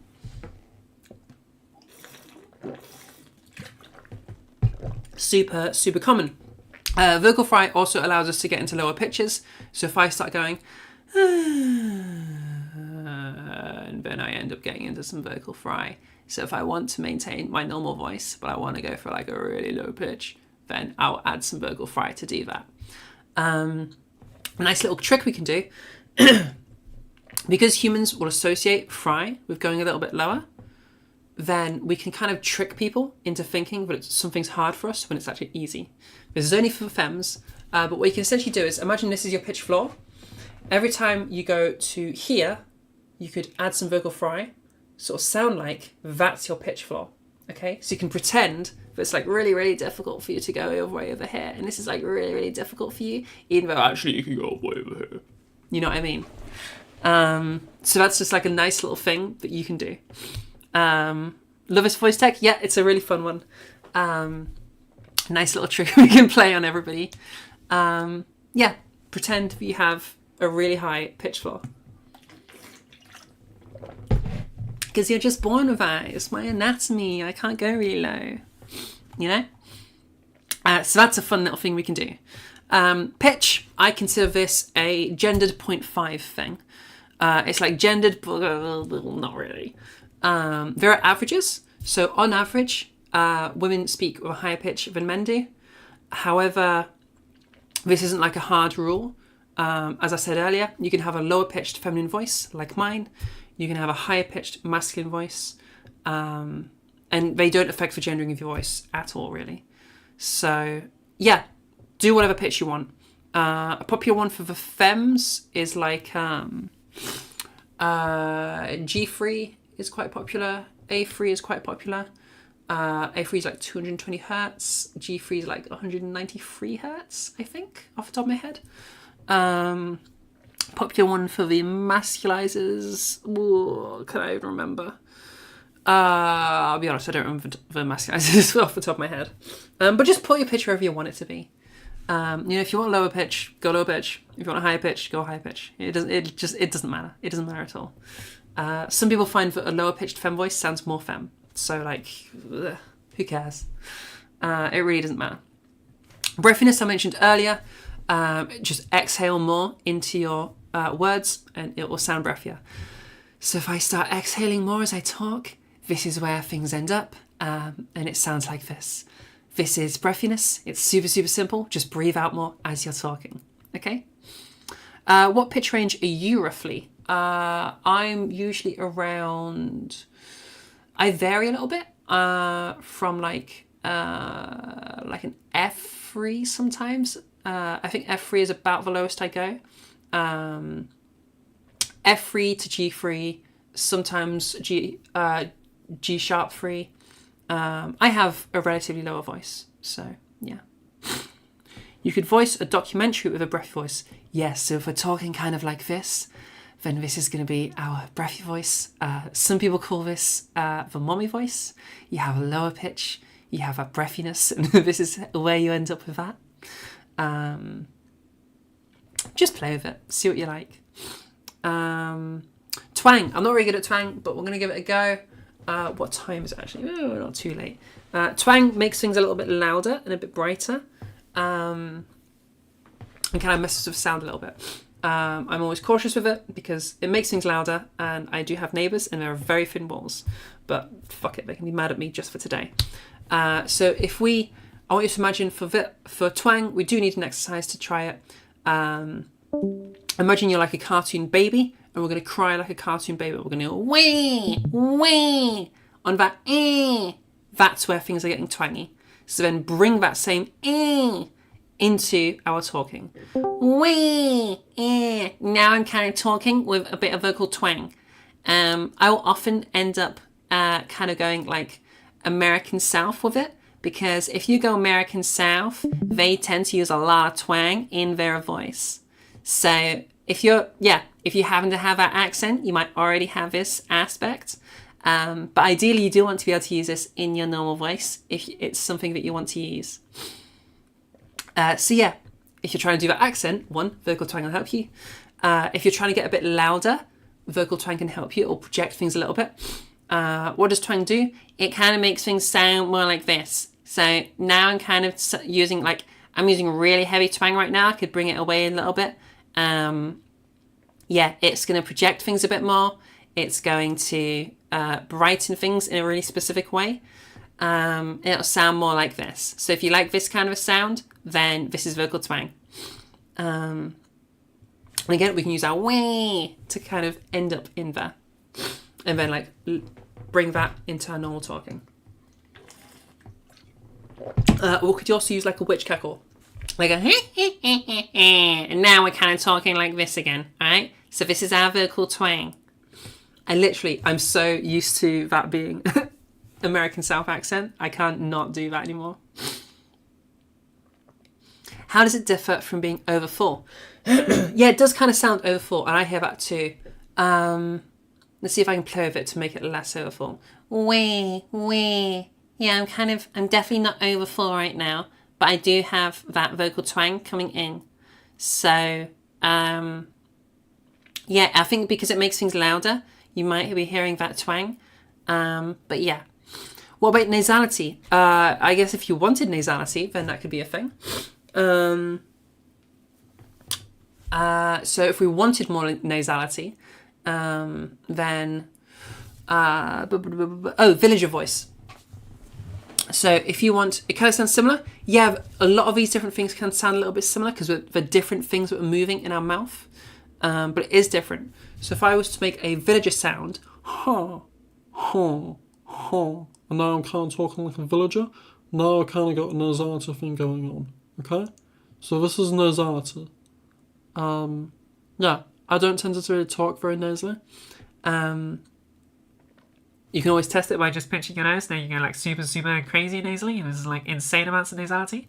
But if you use like the villager, like that's going to be nasality.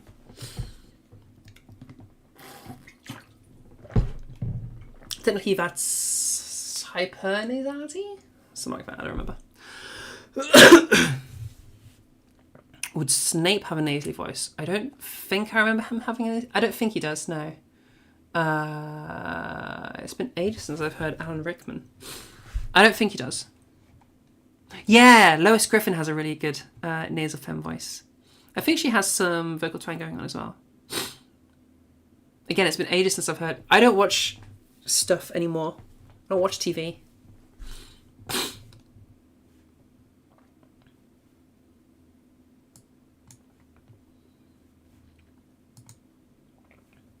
Any other questions about just customizing your own voice?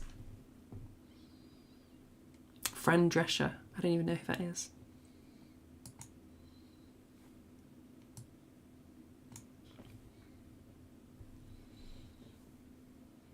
Oh, sorry if I overlooked one.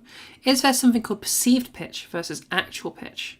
I've heard that larger sizes can help with sounding lower while actually being quite high in frequency. I wouldn't say that perceived pitch exists, although what I would say is a lot of people conflate resonance and pitch because they don't know resonance exists. So a lot of people will say that this sounds kind of like low, even though this is actually a really, really high pitch, okay? Or at least relative to like how I'm talking, like it's not over here, it's over here, okay? So, this is like a really, really high pitch now, even though my resonance is really, really dark, okay? You can kind of hear the really high thing going on there, while it also sounds really big, okay? So, people sometimes get the two confused. So I wouldn't say that perceived pitch exists. I would just say that because people don't often know that resonance exists, they think it's pitch. That's, yeah. People conflate pitch and resonance a lot.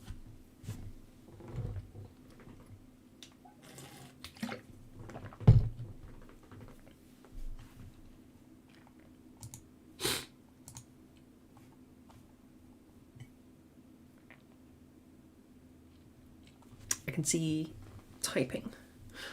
Doing a resonance scale or weight scale with the same pitch, make a whole bunch of different pitch sounds, but they'll be on the same actual pitch. So they're not making different pitch sounds. You're staying, if you're doing a resonance shift, if you're just moving your resonance, then your pitch should stay the same. If you're just moving your weight, pitch should stay the same. All of that stuff is its own thing. So if I'm going,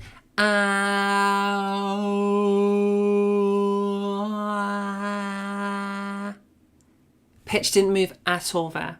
If it sounds like pitch moved, then you need to do more ear training. I mean, I guess somebody might perceive it as different pitches when they don't know, but everything stayed the same pitch there.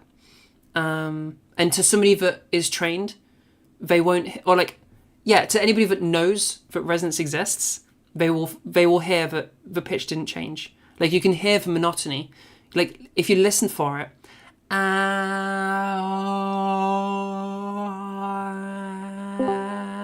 you can hear this sound, this pitch, still going through all of it. You know what I mean? So if you know what pitch and resonance are, you shouldn't be muddling them up. And no one that understands both of these things is going to like perceive the pitch changing. Whereas with weight, they might actually perceive a change in volume. Like it will literally sound louder, but you won't be able to avoid that. Any cheat sheets with maybe known characters / people for different types... Wait, that didn't make sense in my brain. Any cheat sheets with maybe known characters / people for different types of voice to give ourselves a concrete example of voice quality to get inspired from. I recall you mentioned Patrick earlier for weight, and then you mentioned a lot of twang and made me think about Wario. I don't remember how Wario sounds. I don't remember how anyone sounds. But there's a couple of cartoon characters we can think of if I look at that graph from earlier. So in our overfull section, we can have like the cartoon gnome or the cartoon elf. Elfo from Disenchanted sounds overfull. Any of those characters, SpongeBob is overfull. Or if we're going over into Hollow, we have characters like Yogi Bear or Pooh Bear or Patrick. Anywhere where we're moving really far away from this fullness, you're probably going to think of a bunch of cartoon characters. I don't think I've got... Oh, for Vocal Fry, actually, you can have Raven from Teen Titan. Raven kind of talks like this, so she's always talking in Vocal Fry, and she never ever leaves her Vocal Fry. So this is how Raven sounds. Yeah, so there's like an example for there.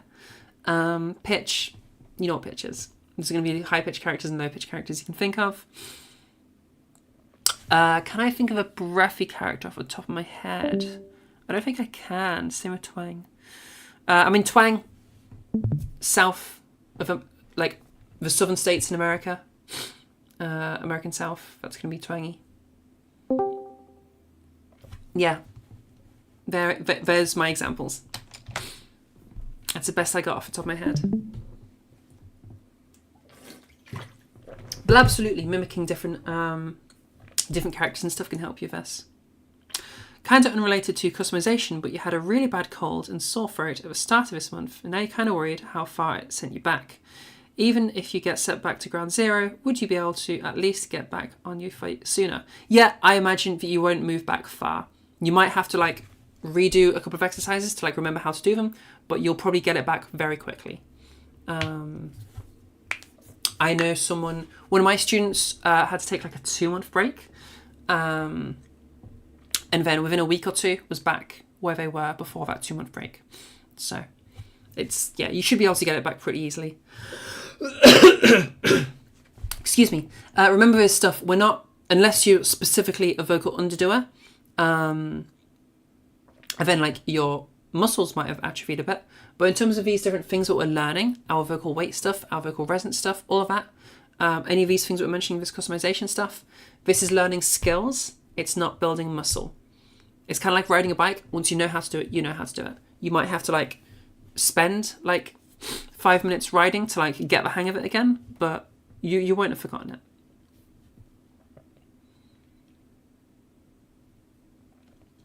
Okay.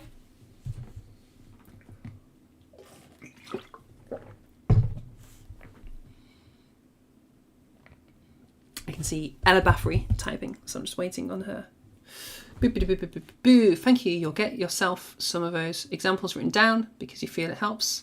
You get a little bit lost in the theory too much. It makes you think of intervals in music, maybe Jaws for a minor second. Sure. And thank you. You're very, very welcome.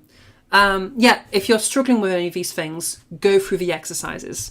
So like I mentioned with weight/glottal quotient, go for that cooing/grossed out exercise, or go for the pitch side of yay smart voice versus sports announcer. Any of those exercises are going to be really good.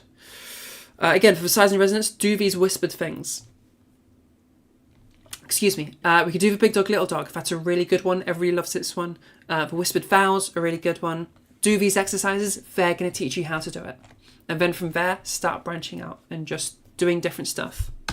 And then ultimately, the thing that you're always wanting to come back to is just talking. So get into your lighter weight, for example, and just talk for a bit. Or get into your brighter resonance and just talk for a bit. Talking is always going to be our best, nothing beats it exercise. So just talk about anything instead of reading off a script.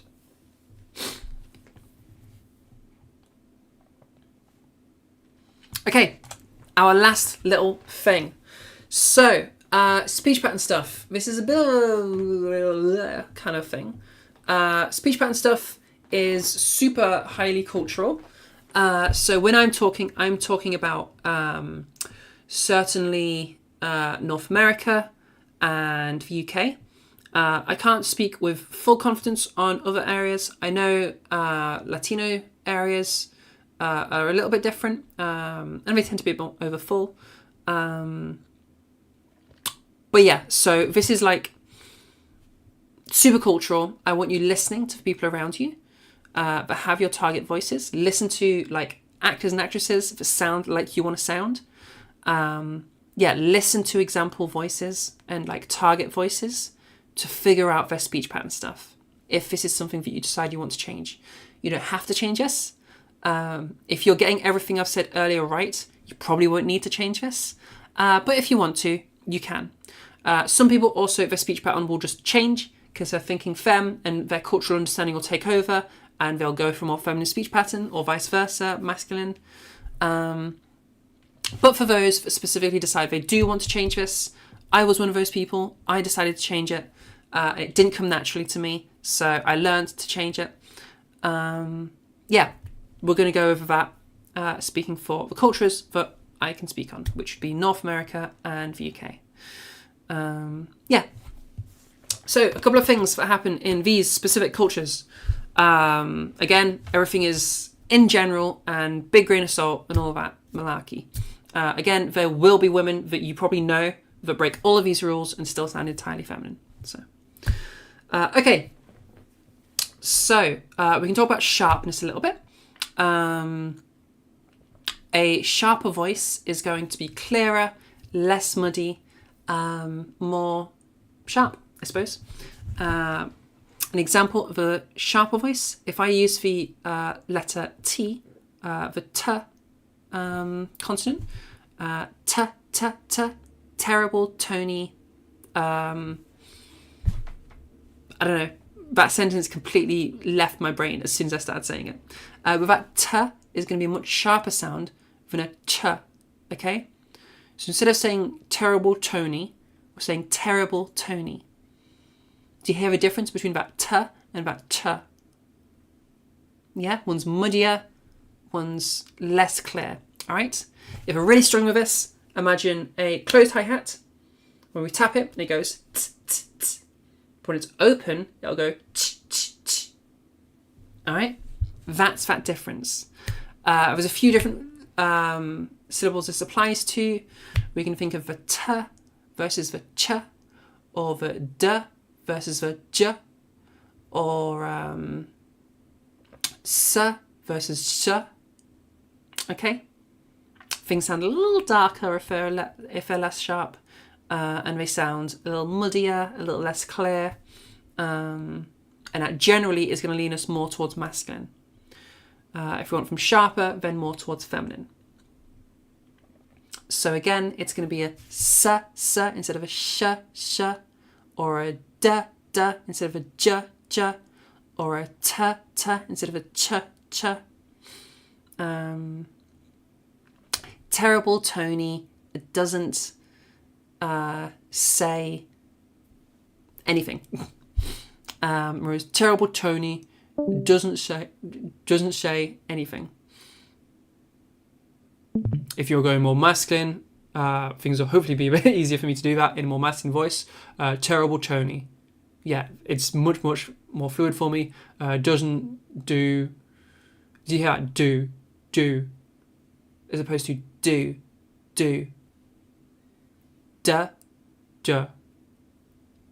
That's the difference, okay? It's a subtle difference, but it does make things more feminine, at least in North America and UK. Play with that hi-hat thing until you can get an idea of it. It's those sort of front of mouth sounds. Okie dokie. What else we do? Vowel elongation. In a more feminine speech pattern, generally speaking, things tend to have more of a focus on the vowels. There's more stress on the vowels, and they tend to be stretched out a little bit. So you can even hear it in my voice. All of my vowels, that's a great example, vowels. I'm almost skipping over the consonants in my speech, whereas my vowels are a much more like stretched out kind of a thing. So yeah, you can play with that. And then pitch movement. I know all of this is a lot. I'm going to bring all together at the end of that to make it easier for you. Pitch movement. We also have feminine speakers tend to, in general, have a bit more movement in their pitch, and they'll go higher and lower in their pitch movements. Then more masculine speakers who will be more of a choppiness to their pitch movements. They won't move around as much in pitch. So for example, you can hear in my voice, there's a bit more of a pitch movement, and those pitch movements are they flow back and forth, you know? You can imagine if you're trying to like figure this one out, just like draw a wave, and you can be going up and you can be going down, and you can just draw this wave as you're talking, and that can sort of dictate your pitch movements, and it can go slower or it can go quicker, or you know, whatever. But that can kind of help you to like remember to do it. Whereas for a more masculine, you're going to be going here, and then you're going to be going here, and then you're going to be going here, and then you're going to be going here, and things are going to just jump around a bit more. Okay? Now, that's a lot to think about at once. Speech pattern stuff is really hard to do. I recommend like create a character. Okay? For a feminine speech pattern, I want you to imagine that you are like a kindergarten teacher teaching little kids, and you're going to read from a fairy tale, okay? Like Miss Honey from Matilda, okay? You're going to be keeping them engaged, keeping things really interesting for the kids, all right? Because they're really little kids, as you tell them this story. So if you think about how that sounds, it's going to be much more like, once upon a time in a land far away, you can hear that my vowels are really stretched out, okay? I'm really stressing those vowels. I'm almost skipping over the consonants. They're just breezing past them while stressing all of the vowels. My pitch pattern is moving way more up and down, and it's going really far up and really far down when it does that. And it's also flowing in between those pitch movements. All right? That's going to get us our more feminine speech pattern, at least with respect to an NA or UK perspective. Again, if you're not quite sure, listen to target voices, see what they do with their pitch, see where they stress their vowels, see what kind of sharpness they've got going on, all other stuff. Listen to what they're doing, try to mimic it. Okay? And if we're going for a more masculine speech pattern, I want you to imagine that you are the President of the United States of America, and you're making a big speech to the country, okay? And you're going to be talking about the state of the economy, you're going to be talking about the state of immigration, and you're going to be talking about the state of global affairs, okay? Things are going to be here, and then things are going to be here, because we are making a speech right now. Or you can think of like a news anchor. Here today with today's news. Over in Berlin, we have things that are happening. And then over in the UK, there is this lady called Zara, and she is teaching you how to play with your voice. You can hear my voice jumping from high pitch over to lower pitch, and this is how I sound. Yeah, that's going to be that masculine speech pattern. Did that make sense to everybody? Did everybody feel like they understood? The speech pattern stuff can be a lot, and can be like difficult to figure out, but hopefully those voices will help you play with it if it is something you choose to do. I would say this is like the very last thing. If you're like, you've done everything we've talked about so far and you're still not satisfied, maybe play with this, see if it's the hidden little bit that you're after. Because generally things are going to be sounding very feminine, very masculine, very androgynous already by here. But if you need it and you want it, then go for it. I did. I wanted it. I went for it.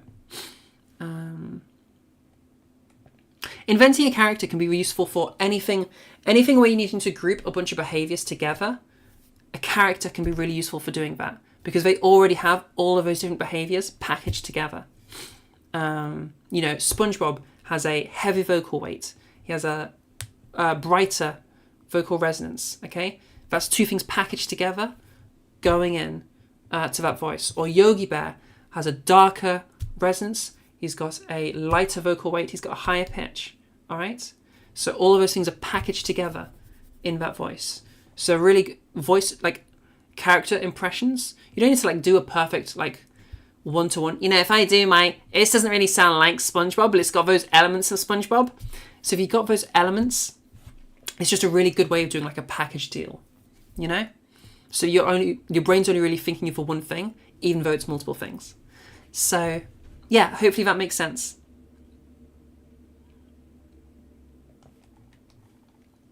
Any questions?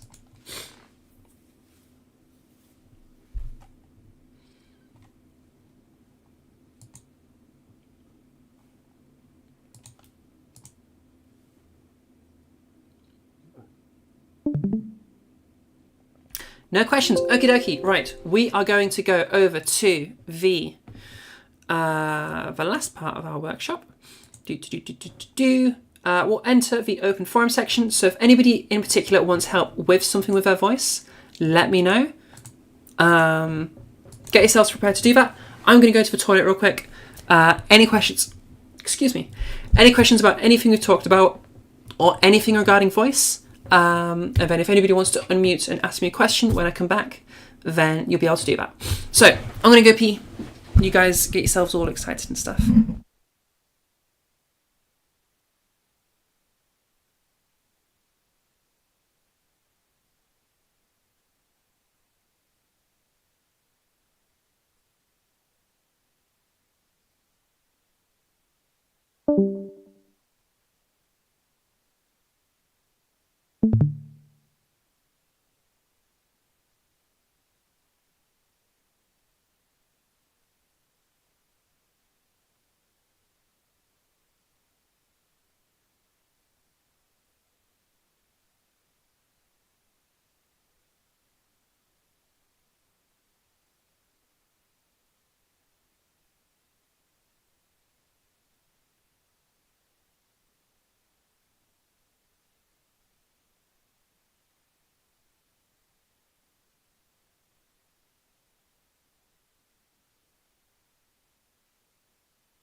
Okay, who has questions? Who wants help?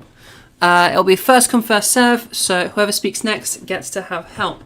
But before that happens, I'm going to plug my stuff, okay? So if you have liked the workshop, you've been learning stuff, then you can find me over at my Discord. The link should be, you'll be able to see. Okay, the link is there. This is the link to the Discord. I know in that font it's a little bit unclear, but whatever, it's a pretty fun. Live with it. If you can't read it, then ask somebody to send you a link. I'm sure they will. Or you can check out the YouTube, our other place. That's going to be youtube.com/@transnetwork. There is a link on it to the to my Discord. Or you can, for the Trans Academy people, you can just click on me. And I have a link in my description. I'm going to add that to the others. I just haven't gotten around to it.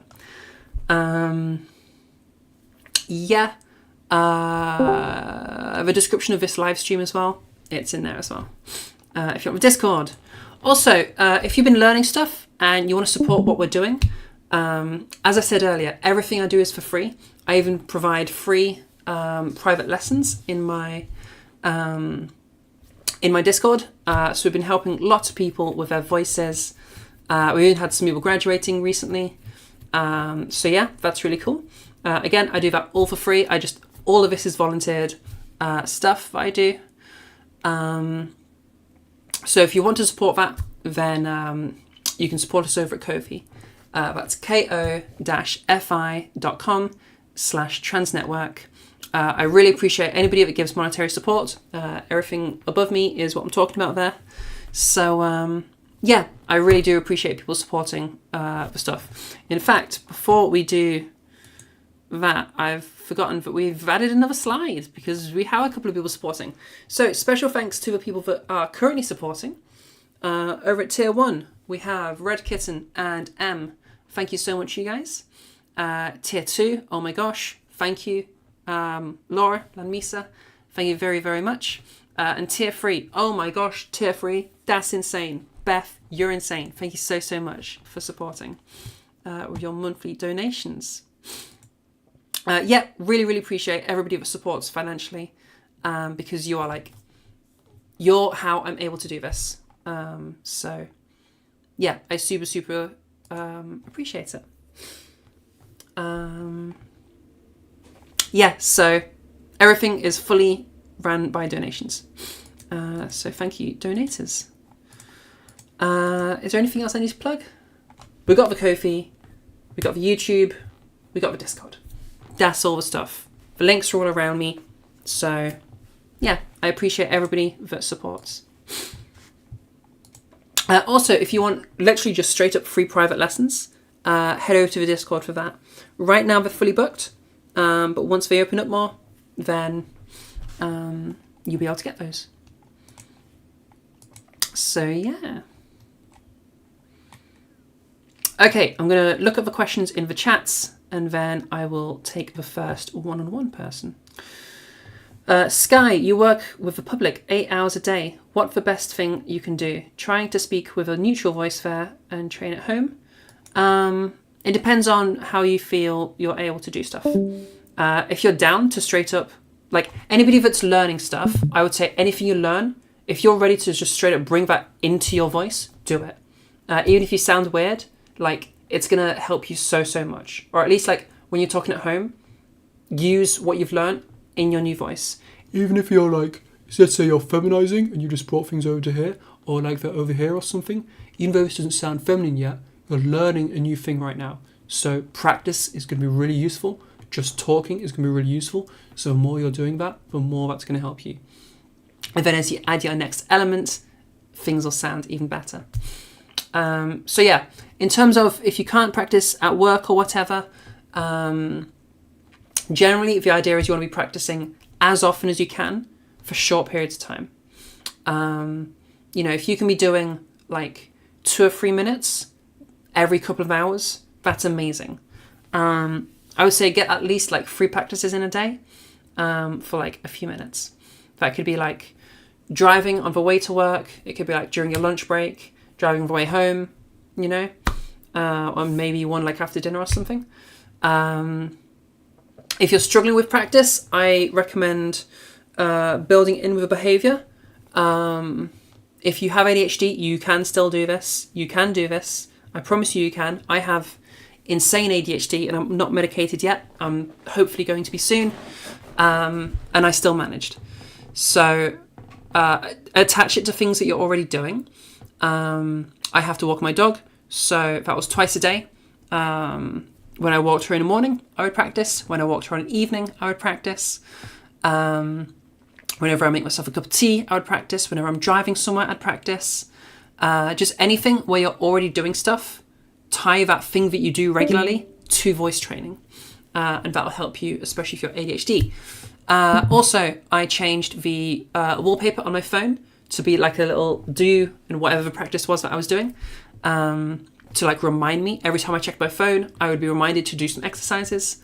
So yeah, hopefully that can help. Do I have any advice for how to practice with less pressure on yourself? Like you try to do explorations but constantly run up against, well, that felt like a failure because it didn't sound like the voice you want. You try to be curious and playful when you practice other skills, but it's so difficult trying to do that with voice training. I would say instead of aiming for a particular thing, aim to be modifying a particular element. So rather than saying, I want this vocal weight, try, I want a lighter vocal weight, or I want a heavier vocal weight. As long as you're getting that movement, and then you can move more and more back and forth, then after you've managed to achieve that, you should be able to target things within that. All right? and just slide over to them. So I don't care if you can do a light vocal weight, but I do care if you can do a lighter vocal weight than you're currently at. And then lighter than that. And then lighter than that. Until you end up in a really light area. You know, if you kind of end up over here, that's a nice and light area. Yeah? Hopefully that answers your question. So move relative. Don't worry about the absolute area you end up in. And as you accumulate more movement in there, you'll get wherever you want to get. It's like if you think about that graph, if you're trying to get like from point A to point B, well, if you go, let's say point A is full mask and point B is hollow. If I just move heavy, if I just lighten my vocal weight, even if I don't get to point B, as long as I just keep doing that, eventually I'm going to get to point B or even past it. So just build upon what you've already been doing, and through accumulation, eventually you'll get to where you're trying to get to. You won't be able to do this properly at first. So if you can't do it yet, you're not meant to be able to do it yet. Okay? This is a process. It takes time. As I said, I took 10 months just to be able to achieve my femme voice. From there, it was still like habituating it. So like, you know, this takes time to get good at this. Don't worry about it too much. Okay, other questions. Boo, boo, boo, boo, boo, boo, boo. Your voice is trash. You go with falsetto or resonance is terrible. No, falsetto is not what you're trying to do here. Falsetto is fine and you can use falsetto, but like use falsetto when you're meaning to use falsetto. Use not falsetto when you mean to not use falsetto. So if we're using proper terms, falsetto is M2. It's a different way of vibrating your vocal folds. M1 is normal talking. Right now I'm not using my M2 at all. No falsetto you're hearing at all. If I was to start using falsetto, things sound like this. This isn't how people normally talk. So if I'm using my normal talking, I'm using my normal talking. Sometimes I'll use falsetto. You know, if I'm excited, things might go all the way over to here.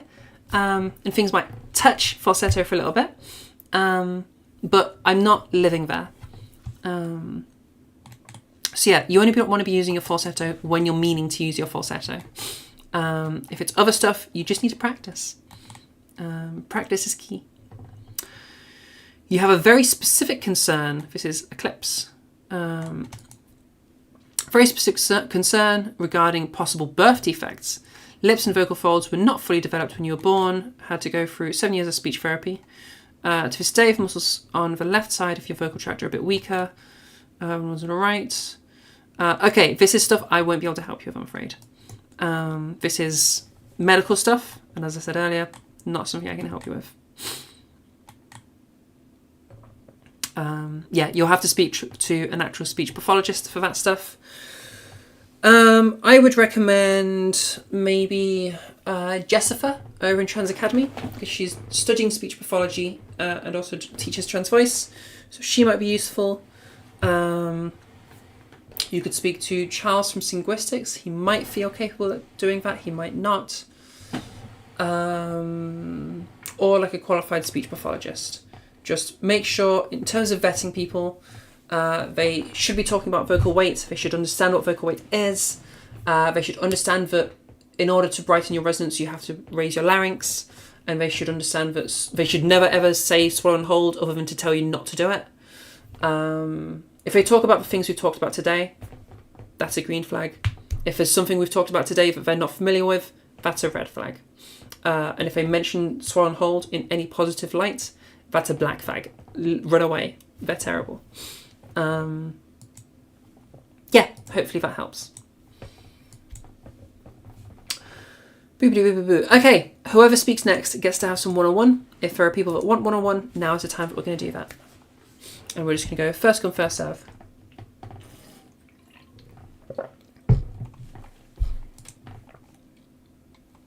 Who's going first? And if nobody wants any, that's totally fine as well. We'll just finish early. But I always give this as an opportunity for anybody that wants it.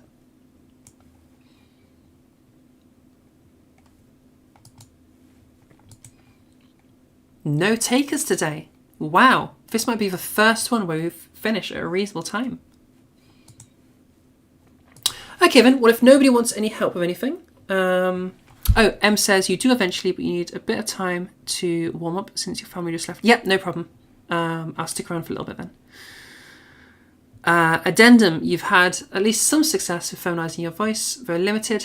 Thanks for your advice. I'll keep that in mind when you meet your speech therapist. Yeah, keep in mind that, like, sadly, the trans voice field is a very underdeveloped field, and also of quality is just, it's not good. It's really, really, we're in a really bad place in terms of professional voice care for trans voice at the moment. A lot of qualified speech pathologists suck, unfortunately. It's a really big shame. So in some ways you do kind of need to test them a little bit. Make sure they understand what vocal weight is. Make sure they understand what, and they might use different terms, that's fine. They might say vocal weight, they might say buzziness, they might say glottal quotient. But so long as they have an understanding of these sounds and what they are, then that's fine. And like how you modify them. If they don't know that these things are important, then like that's really bad, and you need to watch out for that. Obviously, that's a lot for you to have to handle, and I'm sorry that that's the case, but it is what it is. Unfortunately, yeah, things aren't in a great place right now. But we're working to improve them. People like me, people like Crammed, people like Jessica, you know, we're trying to improve speech pathology, but it'll take time. Lunaria says she can speak, but it sounds terrible. That's fine. That's fine. We'll help you with whatever it is that you want help with. This is your opportunity for free teaching right now. Take it. I speak like this normally. Yeah, that's totally fine. That's totally fine. How can I help you? I don't know. I need to be more pitch up, and resonance is also not the best. Yes, I think resonance should definitely be your main focus. Can I get a little bit of a big dog, little dog? So,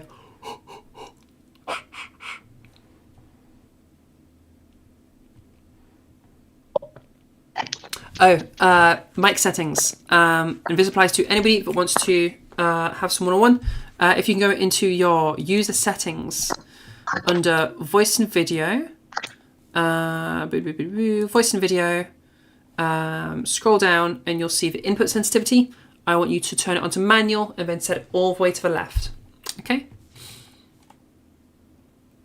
There's the first thing. And then also, next to your disconnect button, there's noise suppression. It will say noise suppression powered by Krisp. I want that to be turned off.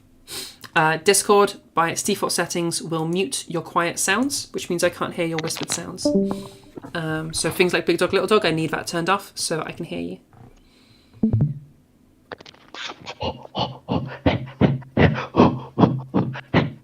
Okay, here's what I'm hearing.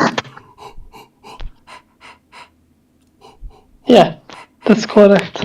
I want you to go even further. So instead of stopping at go. Do you hear that difference?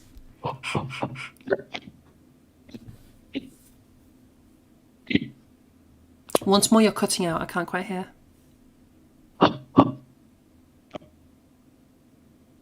Something's happening. You're cutting out now. I don't know if a setting changed.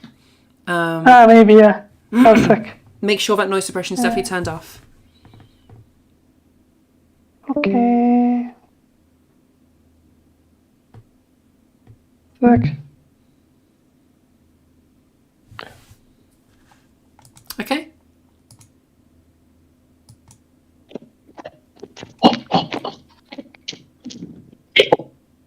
Man, we're really cutting off. I don't know why.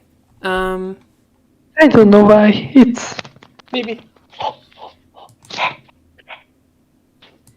We'll try a different sound just in case, but I might struggle to help you right now because I can't hear you very clearly. Let's try. We'll go for the sound ah, okay, but in a whisper.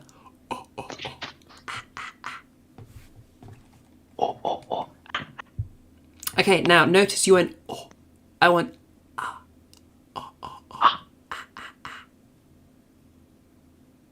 yeah? So make sure we're staying on that ah sound. Okay.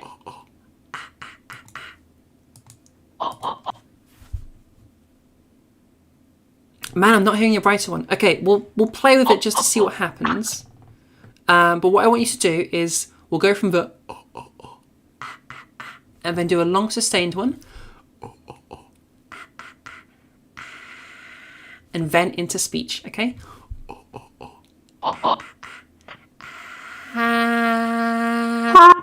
Ashes to ashes. Or ashes to ashes.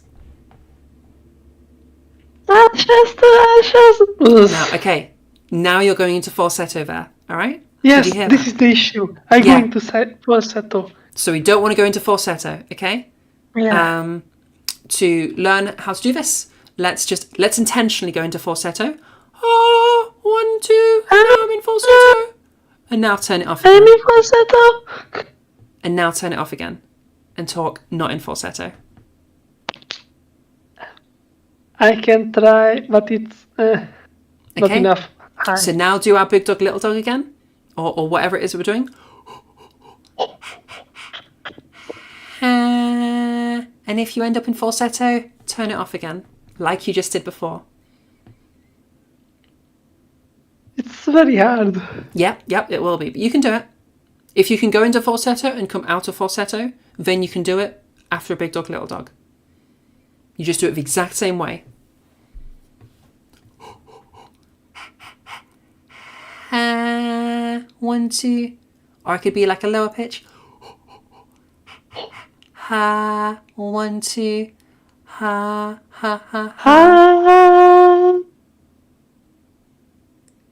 That might have been okay actually.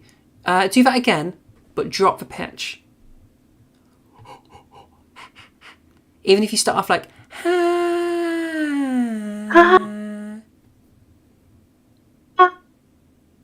you're cutting out again. Maybe 5. Sorry. It could be like a mic, like thing on your actual Yeah, microphone as well. like- but I don't know how you like fix thing. it.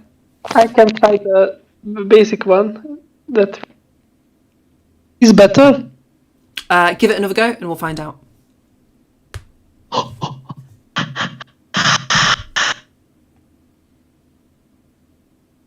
Into the phonation, into the talking.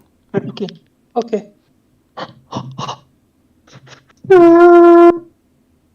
It's cutting out a whole bunch. I did hear briefly, and it sounded like you're in falsetto. So what I want you to practice, obviously I can't really go through it with you right now because we just can't hear you very well.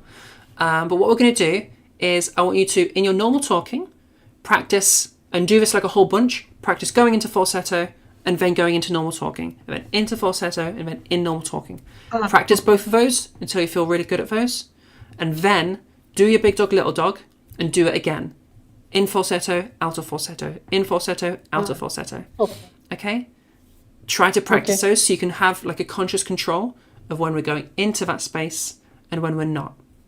Does that make sense? Okay. Yeah. So going falsetto and out. Okay. Makes sense. Good, Thanks. good. Okie dokie. All right, who's next?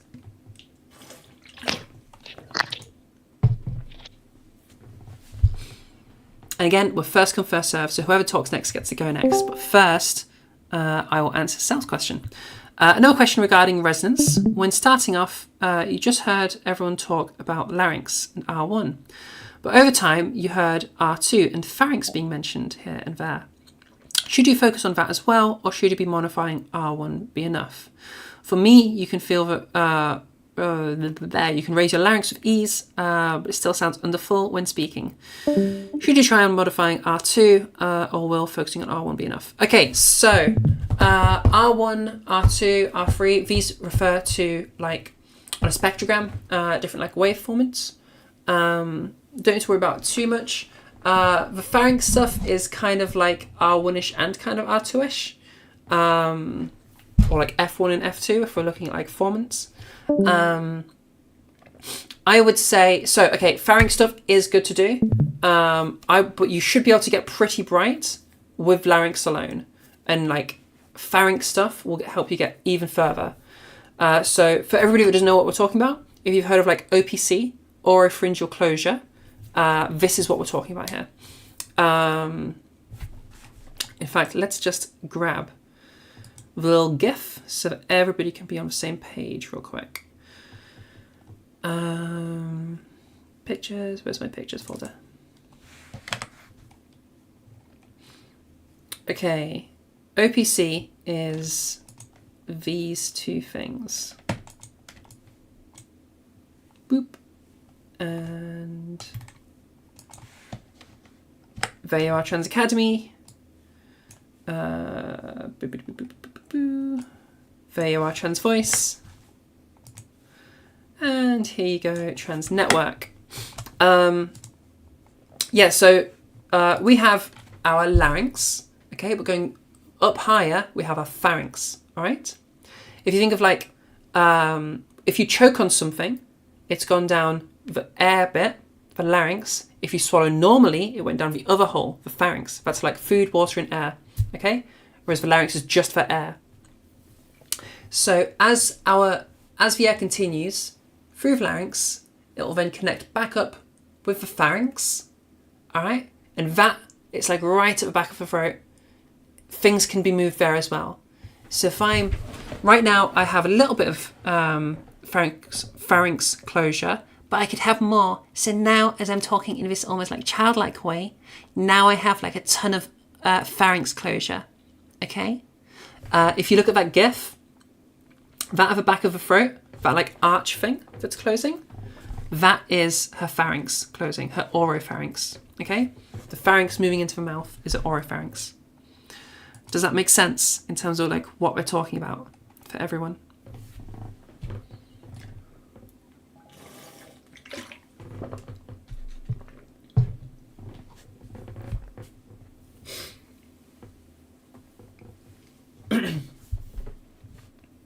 Do I have an exercise for hearing the difference when changing R2 and R1? Ooh, so firstly, I would avoid terms like R2 and R1. I would just stick to larynx movement and OPC. Or I guess at the other end it would be OPE, or a pharyngeal expansure. What exercise have I got for OPC stuff? I would say there's also I don't really have any good exercises for that yet. I'm working on that. But you can, like, if you, okay, get your phone, turn on the torch and face the mirror. Shine the light into your mouth. Keep your tongue lower, okay? In that GIF, you'll see her tongue tries to go up. If you look at the back of it, it tries to go up. So it's going to try to do that. Bring it down again. And then as you do like a big dog, little dog sort of thing, as you make that movement, you should see a little bit of that pharynx moving. Try to just do more of that, okay? Have a little play with how different things feel as you watch and just figure it out, essentially. The Darth Vader sound can kind of help for it. Do that in like a really bright way instead of like a go for like a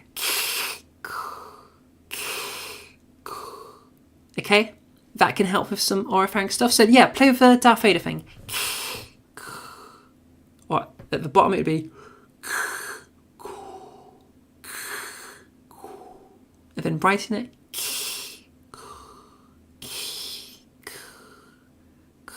And now I'm talking over here, and now things sound like really super bright. If you have like tons of oropharyngeal closure, things will start sounding more childlike. So now you can hear in my voice, I sound a lot more like a child because we've made things so small, but it's like puberty hasn't even happened yet. Okay? So that's the sound that you're going to make if you have tons of OPC. But a small amount of OPC can still be something you play around with.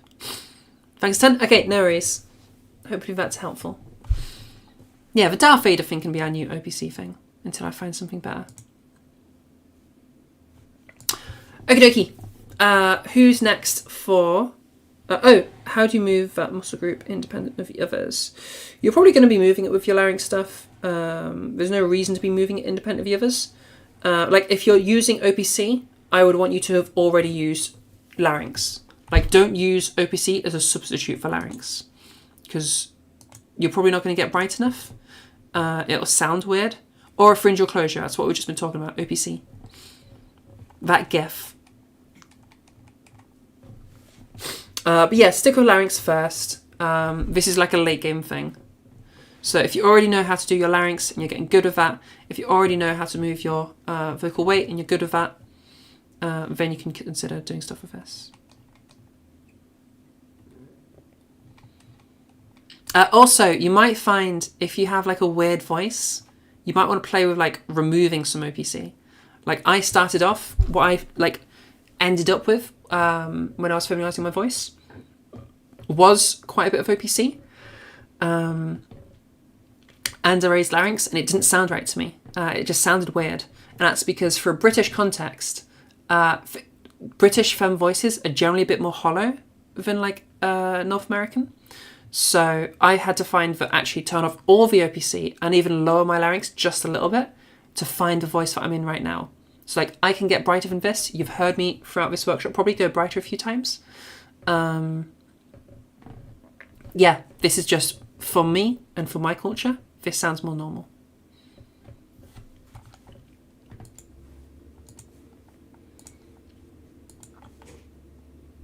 Okay, any more questions? Or if there's no questions, then whoever speaks first now gets to have some one-on-one. Yeah, I'm ready. Yep, go for it. How can I help you? So I haven't really had much time to practice since last time, just because I've been sick for a little. Yep, that's totally fine. Should be fine now. So I know we mentioned pretty much every time we've been talking about pitch variation, and I've been working on that a bit. And one other thing that I realized, it's probably going to sound a little bit dumb because it's kind of obvious, but I recently sort of figured out that I can make my voice brighter just by smiling. And I know you've mentioned that before, and pretty much everyone mentioned that. So it really shouldn't have taken me this long. Yeah, but, that's fair enough. I'll talk about that just for a moment, just for the sake of everybody else. Your voice will go brighter if you smile, but watch out, it's a trap, okay? The problem with that is we don't always smile as people. Sometimes we're not happy and we don't want to be smiling. So if you're stuck always smiling, you're going to have a problem with like expressing emotions and stuff. You know, like if you're at a funeral, you probably don't want to be smiling all the time. It's going to be really freaking awkward. So smiling's a crutch. Don't be reliant on smiling. Be reliant on larynx. Yeah, okay. Carry on. Yeah, but I think the reason that I didn't realize it so soon is because back when I started voice training on my own, I actually was doing that, I'm pretty sure. But then I was also using my mouth for a lot of things. Like I was trying to force it, like mostly using my mouth. And then someone pointed that out, like reasonably. And so then I stopped doing that, but I also stopped smiling. So, because it's just not really something I do, like naturally all the time. It's fair enough. It's fair enough. And I know we were talking, and I mentioned there was something weird about my voice. And then I heard a recording of my voice, like before and after I like started smiling. And I think I realized, like, oh, I think that's what the problem was. Right, okay, yeah, so, sure. Yeah, I think I know you... Oh, go on, sorry? Sorry, I know you also mentioned that there is a way to do it, like, without smiling. So, like, if I forget exactly how you said to do that. So eventually, if you could go over that, that would be helpful. So what was it you were specifically... You'll have to remind me what we did last time. Yeah, what was it you were trying to do that smiling was coming in? And was it just brightening for resonance, or...? Yeah, just basically I was just wondering how to make it brighter without having to smile constantly. Yeah, so I would say, one, just be conscious of it. And if you catch yourself smiling, just stop smiling. And then practice the same drills again, making sure you're not smiling, okay? And that's going to help you to make sure the sound's a bit more normal, because the smiles can also mess with your vowels and stuff. You know, if you look at like an O, you don't really smile to make an O sound. So you could also play with like, playing with our resonance in specific vowels. So I mentioned the whispered vowels earlier. If we go for like an O, you can't be smiling during an O. Otherwise it's going to be like an or something, okay? So again, go through those whispers, stay on the O throughout the whole thing.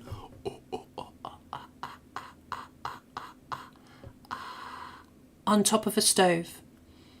Okay? The sentence doesn't really matter. Just make sure you go into some kind of talking afterwards. But yeah, try that. You'll go for an oh. You'll do that as a whispered vowel, go into phonation, and then speak a sentence. And watch for that smiling coming in. Should I do that now, or? Yeah, go for it. Sorry, can you repeat what it was you said to do?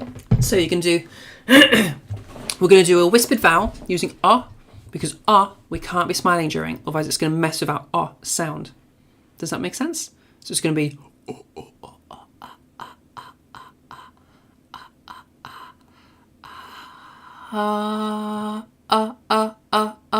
on top of a stove.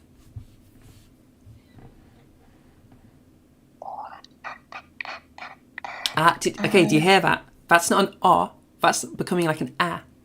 You're smiling.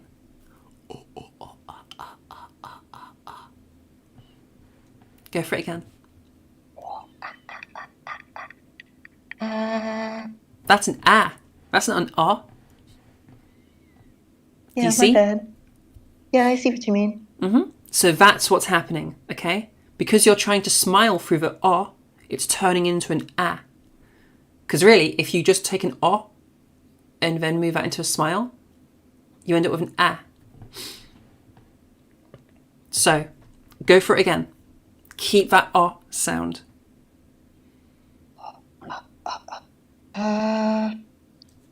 Better, but I think we can brighten it more.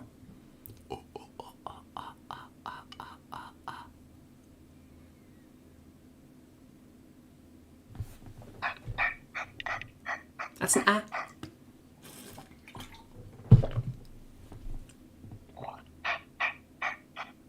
That's an ah. Yeah, sorry, I don't really know how to do one without the other. Yeah. So this is for you need to practice then, okay? Literally, if you look at my camera, my mouth didn't move at all.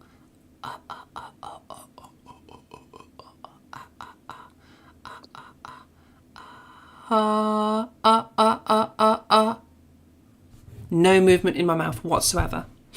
That's what you need to emulate. Okay?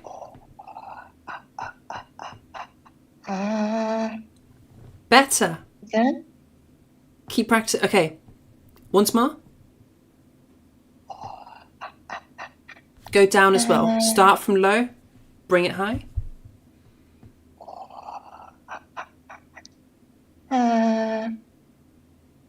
It's still kind of going into an ah as you move into phonation, but I can hear you're getting better with it. So this is what you're going to need to practice, all right? Play with that. Make sure we're keeping that ah and it doesn't change at all. So what you're going to try to do is I want you to not do that. Make sure it stays okay? And that's what you're going to practice. Is there a way to do that at a higher pitch? Because I feel like when the pitch gets higher, it also makes it the more... pitch can go wherever you want it to go. sound. If you want a high pitch, go for a high pitch. But the resonance is what we're really playing with. Yeah, because I think that also makes it harder to do. The higher pitch makes it harder, or the lower pitch makes it harder? The higher pitch makes it harder. Yeah, you can do it at a lower pitch, so...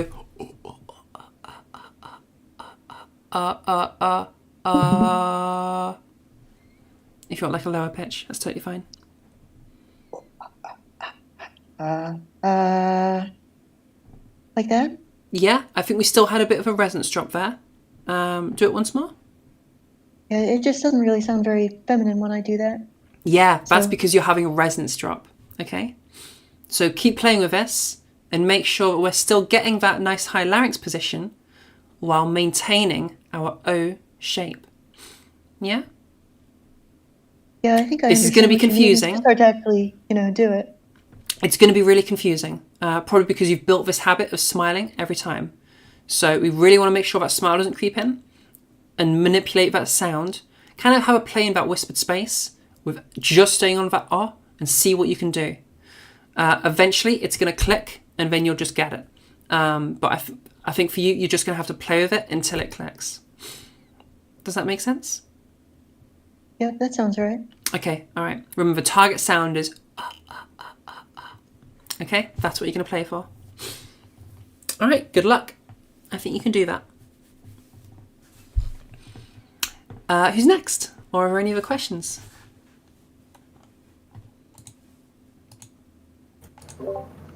I guess I'll go. Yeah, hi, how can I help you? Hi, so this is about where my voice is right now. I only started doing serious voice training recently. I've been able to raise my larynx some, but I've been having a lot of difficulty with adjusting weights. Is there Sure, any okay. advice that you can give on that? Okay then, so can we have a little play with the, what do we like? Do we like babies? Do we like puppies? Do we like kittens? Pick your poison. I love cats. You love cats? Okay. Baby kitten, all right? We're petting our baby cat, okay? It's really, really cute, and it's falling asleep as we're petting it. Super cute, super nice. We love that shit, okay? And I'll bring things over here to make it nice and easy for you to emulate, okay? So I just want you to be petting the cat. Imagine you're petting it, and you're just going to go, aww, aww, nice cat, aww. Aw. Ah. Ah. Ah. Yeah, I'm hearing okay, that's good. This is nice and lightweight, okay? Ah. So let me get you something to say. Let me get you some speaking lines.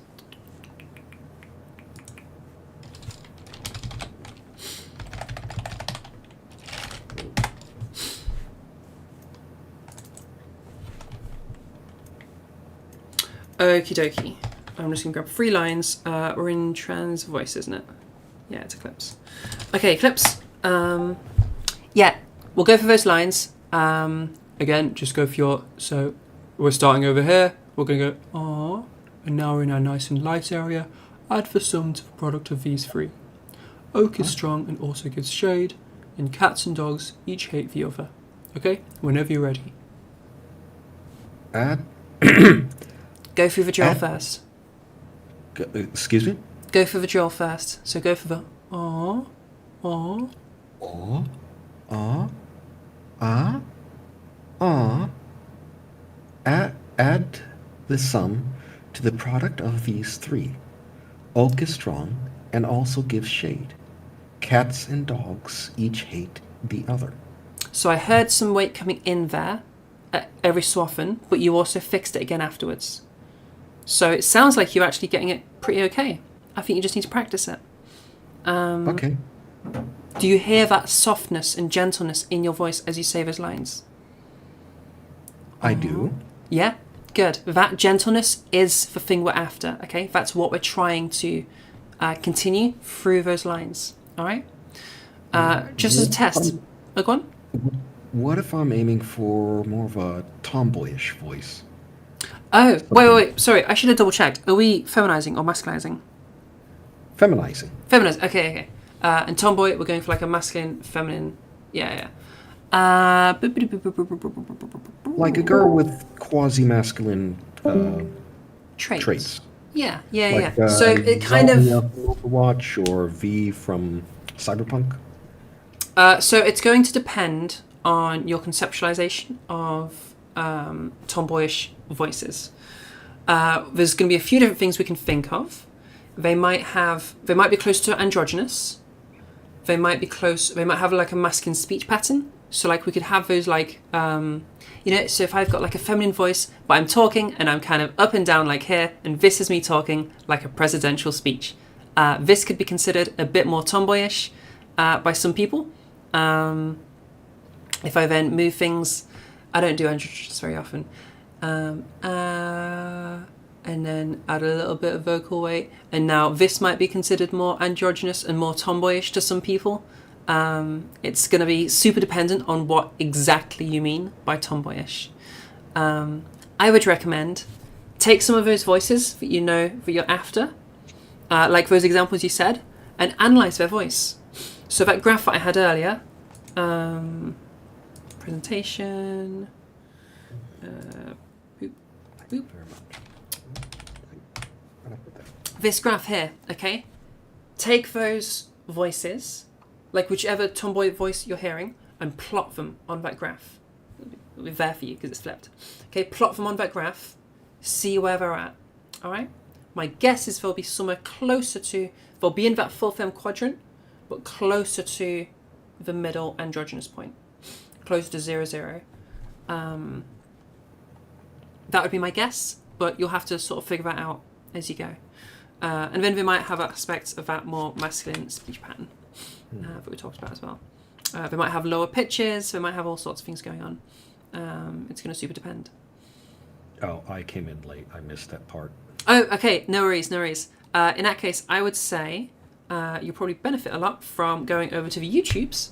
As I said earlier, which you might have missed, we are currently streaming live on YouTube. So, yep, that's kind of correct. Somewhere like that. I'm so bad at this. Yeah, and then there. That thing that I'm pointing at there, that link there. Okay, youtube.com/transnetwork-12. You can rewatch this entire thing if you want to. Or you can go over any of the past VODs. If anybody's recently joined us. This is a new presentation. I've added some stuff. So some stuff won't be in the older ones. But yeah, you can rewatch this as many times as you want to. Okay, does that answer your question? Was there a question there that I forgot? I feel like there was a question there that I forgot. Oh, your vocal weight stuff. Right. Okay, one little test I want to do with your voice just to see what happens. Oh, what was the YouTube link again? youtube.com/@transnetwork-12. It's below me right now, if you need that. Or somebody else can help link you. Yeah, that's it. Yeah. I think actually now, and maybe some of you can test this for me if you haven't just subscribed or anything. If anybody have never been to our YouTube before, it would be really useful for you to test for me. Just type in Trans Network into the YouTube search bar.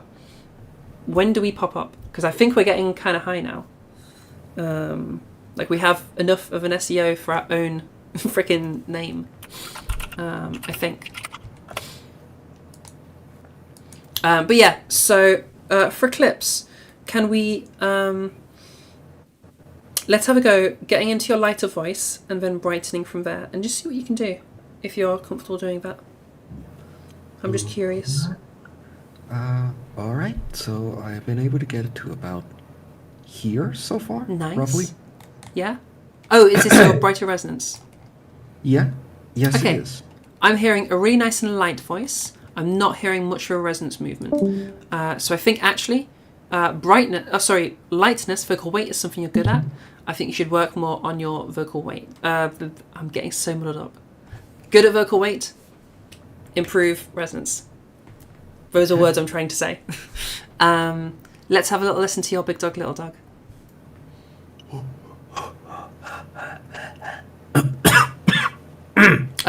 By all means, take a drink of water first. When we're doing whispered exercises, by the way, your throat is going to dry out quicker. So.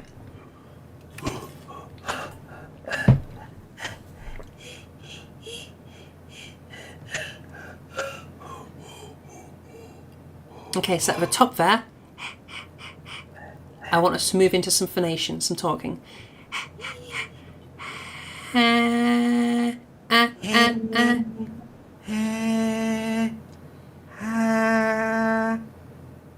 Okay, now into our sentence. Add the sum to the product of these three. Add the sum to the product of these three. Better. Oak Okay. is strong and also gives shade. Cats and dogs each hate the other. So I think you could get brighter. I think that's just something to practice. But I think you brightened from where you were. Yeah, keep practicing. You'll definitely get it. Thank you very much. Good. When you search Trans Network, you don't find it. But when you search Trans Network as one word, it's the second. Okay, great. Looking at what you did there, it's the first because there was just an ad at the top. And the workshop shows up. That's crazy. We haven't been getting that until recently. Sick. Okay, we're doing great. All right, any other questions? Anyone else wants some help with anything? Whoever speaks next gets to have one-on-one next.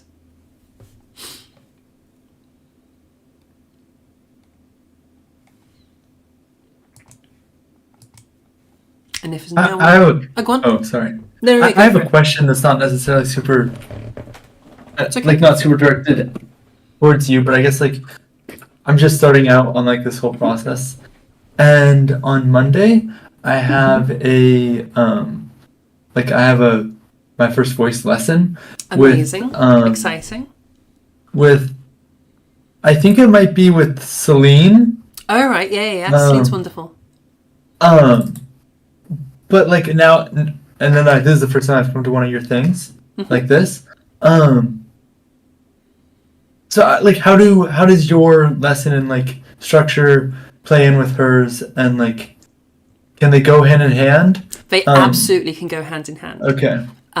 Celine's, a lot of what I teach, I've straight copied from Celine. Like, if I go over to...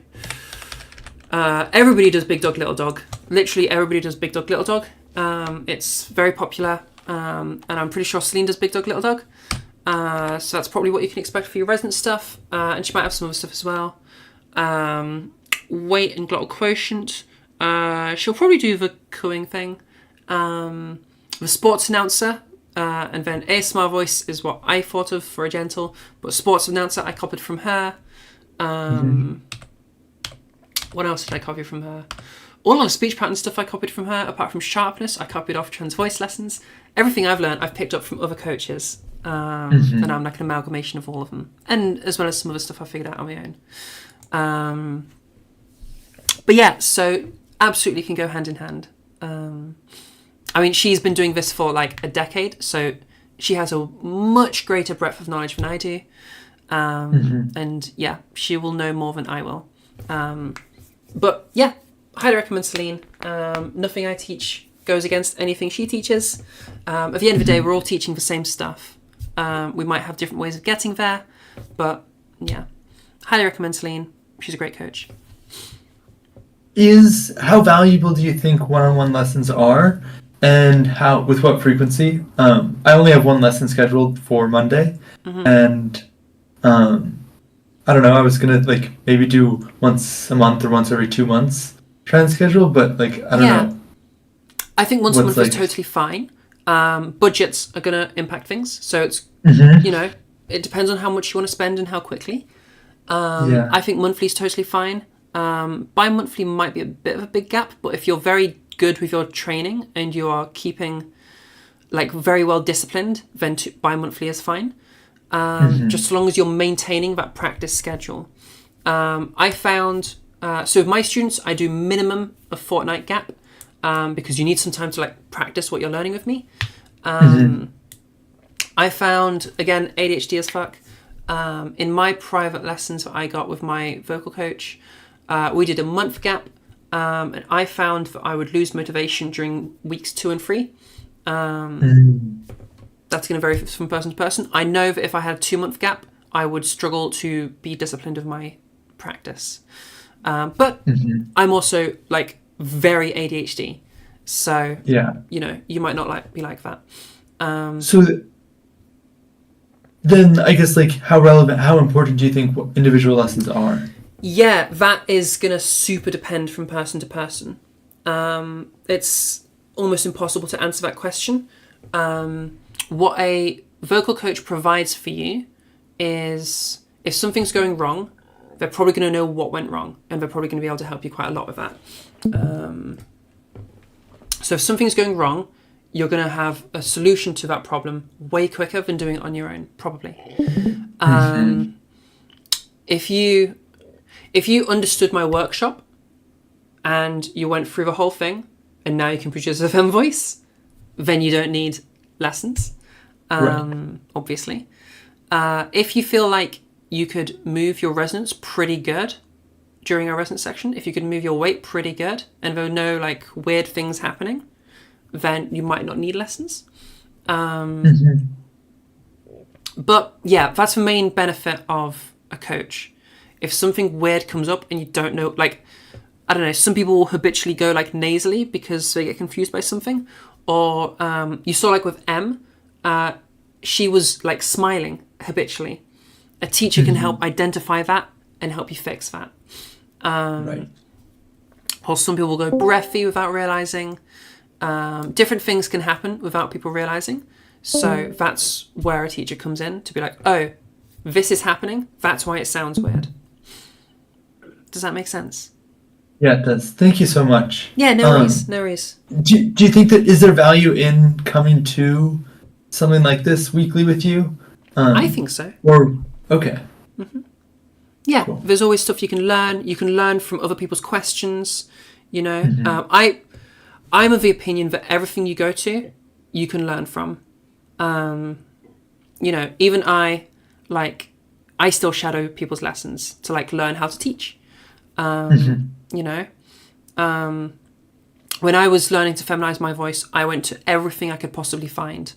And like that, like I would say I learned to feminize my voice half from the coaching and half from people's workshops, because everybody teaches things a little bit differently. And so you can like different things are going to click. So I was going to like the Trans Academy workshops. I was listening to their VODs on YouTube. I was going to some Celine's shadowable lessons. I was going to, I was listening to every single video on trans voice lessons. I was getting my own private coaching. I was, God, who else did workshops and stuff that I listened to? I don't remember now. Synguistics, everything I could get, I was consuming. Now, obviously, I'm someone who like really enjoyed it, and voice is like a passion for me. But like, you know, everything's useful, and everybody has different perspectives of things, and everybody teaches things a little bit differently. And I think all of those things can be really useful for a student. Were you into singing or voice before? Sorry, that is the last question. No, it's totally fine. Actually, no. I'm horrible at singing. Like, I'm really like worse than average at singing. So much so, I remember one of my memories from being a teenager is I was at a house party, and I found out that when playing music, one of my friends would actively avoid, like in the playlist that they'd make for the party, they'd actively avoid songs that they know that I really like, because they didn't want me to sing along, because I was that bad at singing. It was like painful to hear. That's how bad at singing I am, okay? I'm horrible at it. I very specifically fell in love with trans voice. You know, I really like doing this. I really like teaching this. So, yeah, that's why I'm where I am now. Thank you. Yeah, you're very welcome. Thank you, Zara. Okie dokie, who's next? Can you reach good projection without getting loud and waking up flatmates? You're probably going to struggle to practice getting louder without going louder. I don't know how you would possibly do that. Sorry.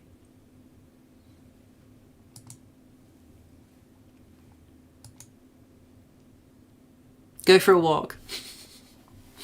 Practice it in a nearby field or something. I guess you could like do it into a pillow. I don't know.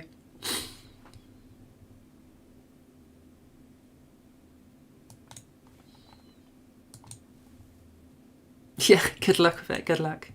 Maybe just don't do it late at night. That'd be my best suggestion. Yeah, while on a run or a jog is good. Watch that like your breathing doesn't mess you up a little bit, because that might happen.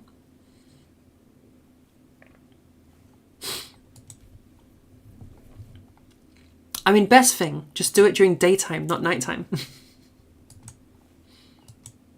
Any other questions? And anybody else wants some one-on-one help? Again, whoever speaks next gets to go next.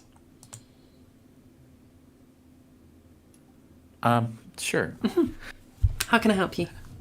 So I've been voice training a couple months, and I've been improving on like pitch and weight. Okay. This is unmodified, but Yeah. when I try to do size changes, I can kind of hear size changes in other voices, but I really struggle to figure out what to do with my voice to change that. Excuse me. So, first of all, a quick test to prove that you definitely can hear it, the difference. Do you hear a difference between me talk? Or do you hear the difference that I make right now?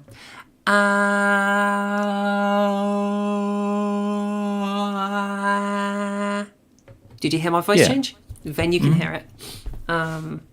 So let's have a little listen to your big dog, little dog.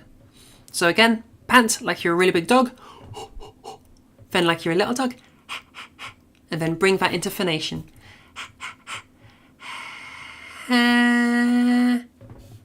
Whenever you're ready.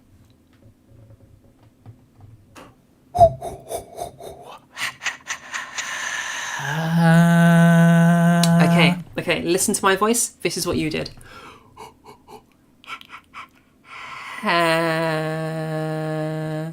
In fact, that was even brighter than you did.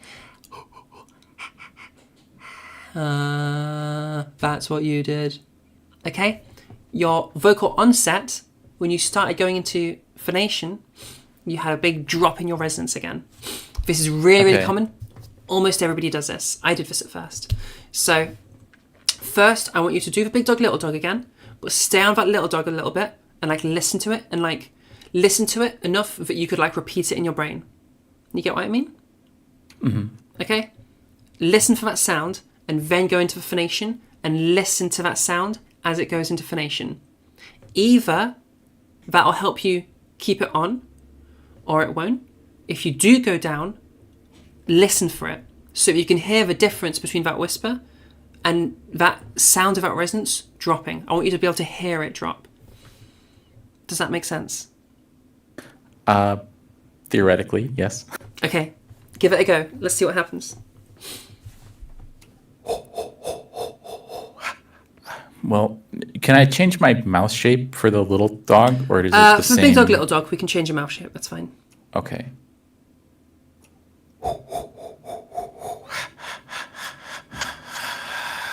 Oh, I hear what's happening. Okay. You are only changing your mouth shape. Okay. No more changing mouth shape because you're using it as a crutch. Okay. Instead of a big dog, little dog, we're going to use the sound ah. Okay? Okay? Or we can make our way up there.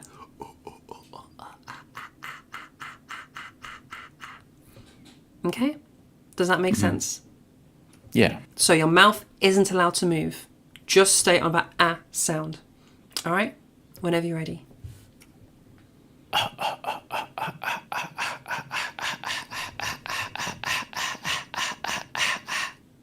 And then into phonation.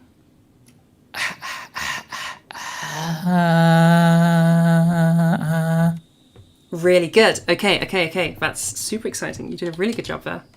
All right. Same thing again into that first sentence. I'll just post it in chat for sentences. Mm-hmm. Okay.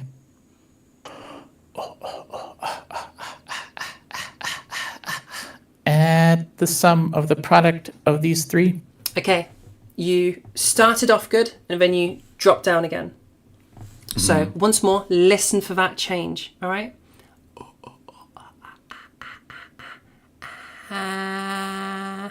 Add the sum to the product of these three. Watch that you don't do this. Add the sum to the product of these three. Yeah? Did you hear how eventually I just ended up over here? Yeah. So watch for that happening. All right? Really listen carefully as you're saying it. Go for it again.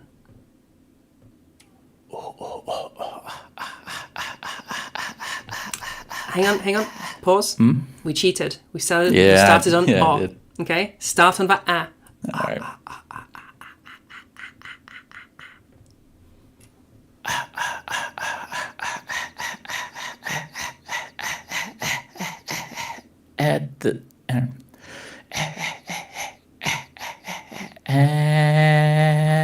Add some of the product of these three. Better. Okay, that's what you need to practice. All right, so that's your homework. I want you going really dark in the whisper and really bright. So make sure we're starting really, really dark. It's probably darker than you normally talk. Like if I go from like that darker into my speech, it'd be like... Add the sum to the product of these three. Obviously, this isn't my unmodified talking voice. I was normally over here. But yeah, so you're going to be starting off in like a really weird place. But just make sure we're exploring down there as well as exploring nice and bright as well. because I want you to have that so that you can like hear the difference really clearly. Does that make sense? Yeah. Like it's one to counterpose the other. Is the idea. Okay. Okay. Practice that. All right, who's next? Whoever talks next gets to go. Loki the cat had a question. Do you have any tips on how to make your voice be a higher pitch without sounding bad? You tried to do it yourself and it didn't work. I don't want to be trans. I just want my voice to sound better. Okay, Doki. So you're literally just trying for a pitch change. So remember that a pitch change is an average pitch change. All right? Like when you're talking, you're not perfectly monotonous. You're not a robot. So if I'm going like, I'm not then talking like this all of the time. This is just going to be my bass pitch. And I'm going to be moving up and moving down from this new pitch. Okay? So there's the first thing. Make sure that our new pitch is just a new pitch average. All right? Or a new baseline. Secondly, it can be useful to have a pitch to compare to. This is for one use case where I think the app Voice Tools is quite useful because it can monitor our pitch and it can also produce a tone for us. Now, my phone is currently working as my camera, so I can't use my phone. So I'm just going to grab on YouTube a little pitch thing. You're going for a higher pitch. Okay, in that case, we'll go for a G3 just to start with. G3 tone.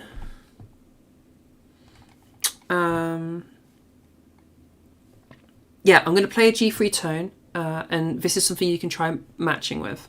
This is going to sound weird because I haven't set things up properly for playing things while talking, but you'll get the idea.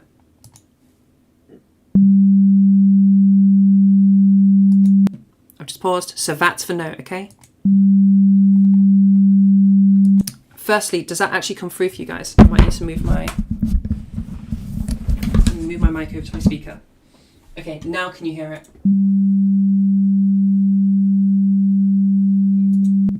Yeah, did you hear that? Yep, okay. Just try to match it.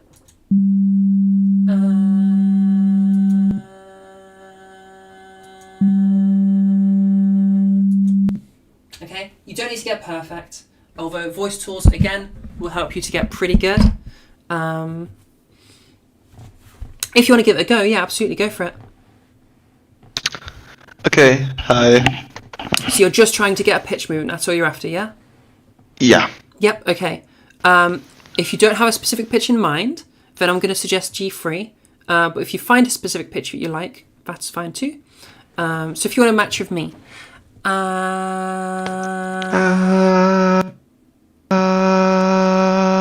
Yeah, really good. Now just talk around there. Hello. Hello. How are you doing? Hi. I'm how good, how are you? Yeah? Now what you've done is you've gone, hi, how are you? And you've kind of gone back down here. So what we'll start off doing is, we're going to go for those sentences again. So we'll start off just monotonous, all right? Add the sum to the product of these three. Add the sum to the product of these three. Oak is strong and also gives shade. Oak is strong and also gives shade. Cats and dogs each hate the other.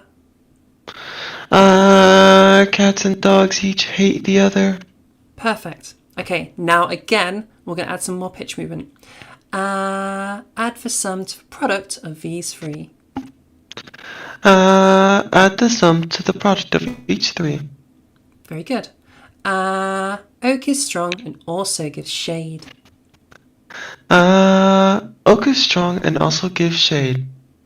Cats and dogs each hate the other.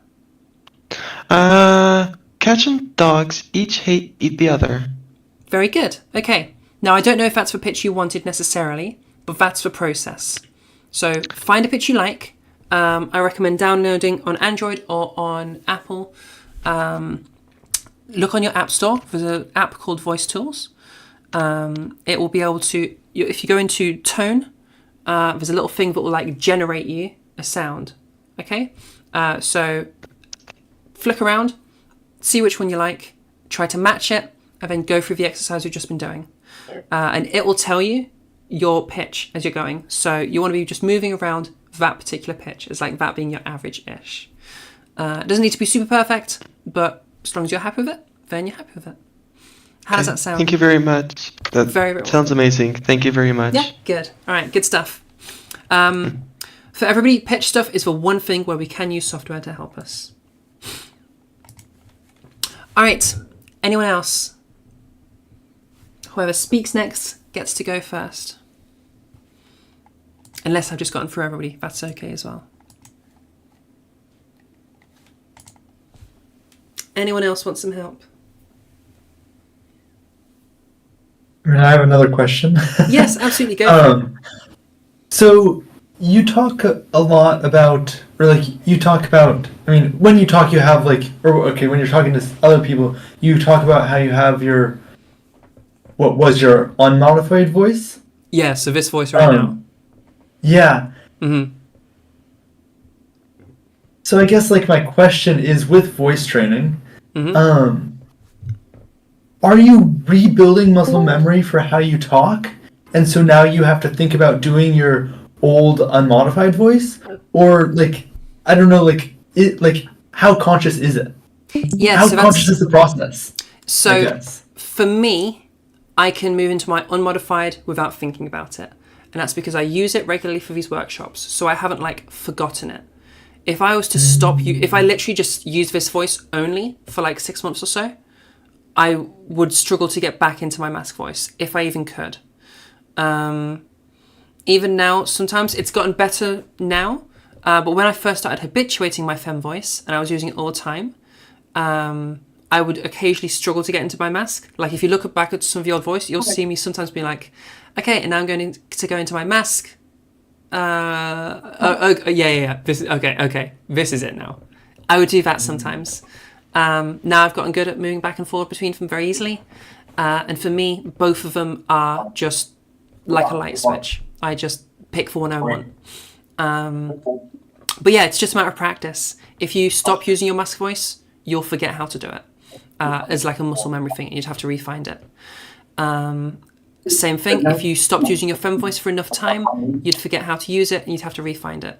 You'd probably be able to re-find it relatively quickly. But like, yeah, you would have to retrain to get it. Wow. That's so, this is so cool. Yeah. So if you That's are amazing. somebody that wants to lose your mask voice, that's totally fine. Just never use it again and you will lose it. Famously, one of the best of us, trans voice lessons on YouTube, Ziana, she can't do a mask voice. Her mask voice sounds ridiculous. It just sounds like a chick trying to do a mask voice because she's forgotten how to do her mask voice. She can't do it anymore. She'd have to train to redo it. And obviously she doesn't want to do that, so. Yeah. Thank you. Yeah, you're very welcome. Maybe in a couple weeks I'll be back with like more like questions about my own voice. But right now Yeah, I'm just that's like totally interested in fine. the process. That's totally fine. And by all means, join the Discord if you want. Like, if you want to be able to access me outside of these workshops, I'm there all the time. I try to keep really on top of it. So, yeah, it's a very small and very cute community. Quite frankly, I will absolutely show off my community. They're fucking based. Sorry, how do I join? The link is below me somewhere next to the YouTube. Or for the people in Trans Academy, you can just click on my user and it's on the username. Or if you in Trans Voice, if you go over to Voice Discussion to where I mentioned this workshop on the Zara's 1-2. On that one, you can just click and there's a link on there in my like bio or whatever. Or if you're still looking for a link, anyone can just send you one if you ask them. Or you could go over to the YouTube, and on the YouTube is a link both on the stream right now and on the channel description. Hopefully between all of those, you'll be able to find the link somewhere. Or it is literally Yes, written I think below. I got it. Yeah, you got it. Cool. If with all of that you're still struggling, anybody, then just DM me. I will say for anybody, it is 18 plus. It is strictly safe for work. I just don't allow minors because that's a lot for me to have to like figure out. I don't want to be responsible for minors on Discord because Discord is not a place that I feel comfortable with minors being. So sorry to any minors out there. Blame Discord. Okay, anybody else? Whoever speaks next gets to go. If there is anybody left. Alright, I joined a bit late. Hi, how you doing? Pretty good. Remember me, by any chance? I'm looking for who is talking right now. Bree. Oh, hello. How are we doing? I was in your last session. Pretty good. I was in your last session. Yeah, I think I vaguely remember you. Yeah. How can I help There you you? go. I'm just trying to master getting in more high pitch. You're looking for high pitch specifically, was that? Like high pitch calm. High pitch calm. So we're thinking like a light vocal weight with a higher Somewhat. pitch. Yeah. Okay. So if we're after a higher pitch and a lighter vocal weight, an exercise we can play around with is we're going to start off with a low pitch and a heavy vocal weight. All right. To make it easier, I'll darken my resonance. Okay, this is nice and heavy, and it's a nice low pitch. Okay. And then we're going to increase. We're going to increase our pitch while reducing our weight. Okay.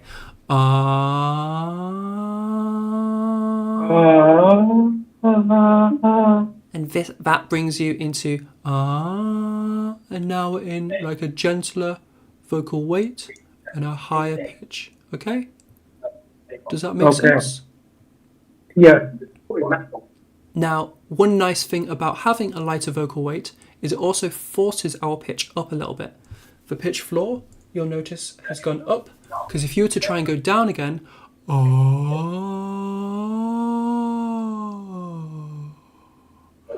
this is about as low as I can get in my pitch. Yeah, because when we have that lighter vocal weight, we're not able to go as low in pitch. You need more vocal weight to get lower in pitch. Okay. So that lighter vocal weight will help you stay in higher pitches. Okay? So just play around with that drill. All right. Anybody else? Eclipse has to take off? No worries, Eclipse. Well, thank you so much for coming. You were in a draw study group. That's cool.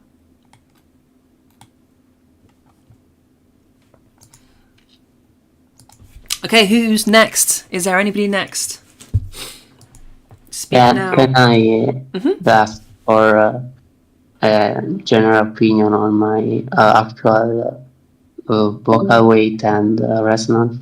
What are we targeting? Are we androgenizing? Are we masculizing? Are we feminizing? Feminizing. Feminizing. So I definitely think we could reduce our weight and brighten our resonance more. Let's have a little go with the... do we like kittens? Do we like puppies? Do we like babies? Pick your poison.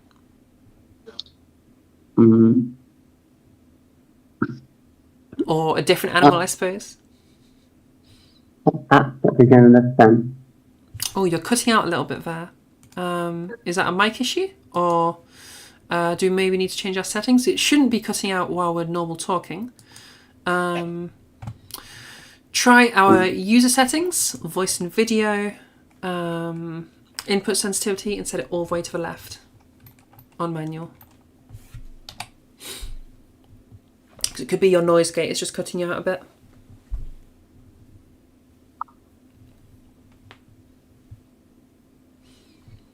And then speak whenever you're ready, just so I can hear if it's working.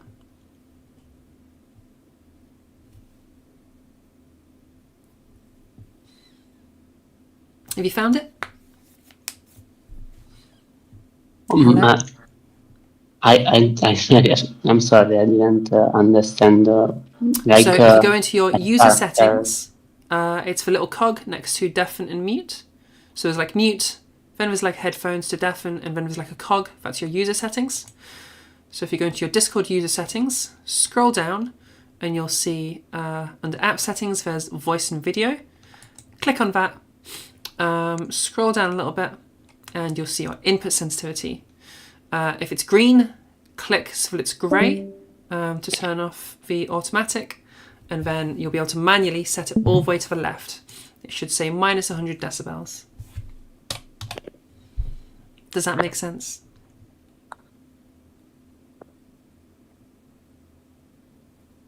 And from the phone.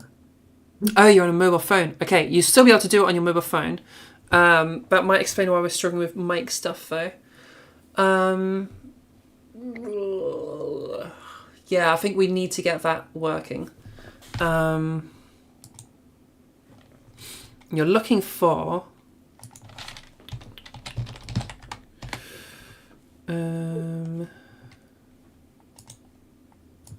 this is what you're looking for.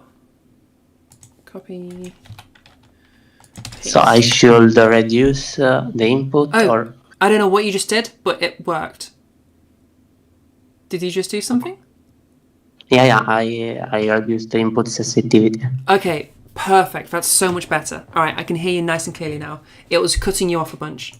How can I help you? Okay, yeah, I was asking for an opinion on my actual resonance and vocal weight. That's right, that's right. Yeah, I think you can definitely get lighter and brighter. What we'll start off doing is, kitten, puppy, baby, something else. What's key? That helped out a bunch for me, so you just gotta go, think of the word or something like that and calm things. That's what we're going to be going for. Sky? Okay. What's something that would make you go, That's a cute baby. A baby? Yeah. So, holding the baby. Really gentle, okay? Baby's sleeping, so you don't want to disturb her, okay? That's a cute baby. Even gentler. Really gentle, okay? That's a cute baby. I think we can get gentler. Let's see if we can play with a different thing. Let's try a pitch thing. Okay, I want you to start off. Can we go for... That's what we'll do. Okay, we're going to do the exercise we just did with Brie. So we're going to be in our normal voice, and then we're going to go from a heavy vocal weight with a low pitch, and we're going to start reducing the vocal weight and the pitch at the same time. It'll sound like this.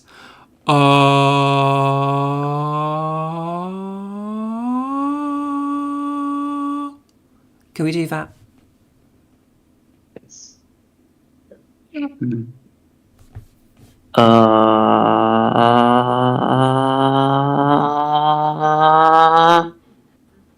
Like Okay. this. Do you hear how for you, your vocal weight isn't reducing? So you're going,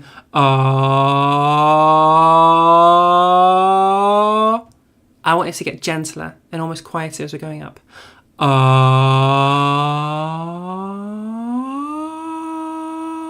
And we're going to end up over here. Try that. Okay, I try.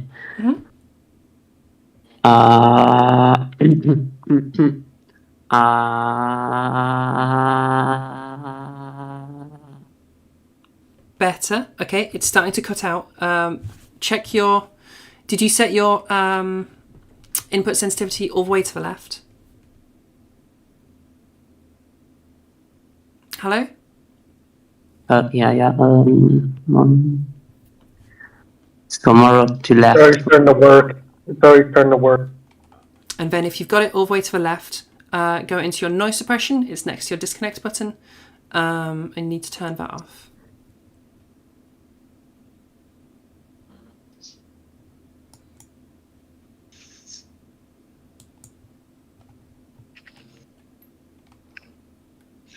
The sensitivity. Should be next to your disconnect button.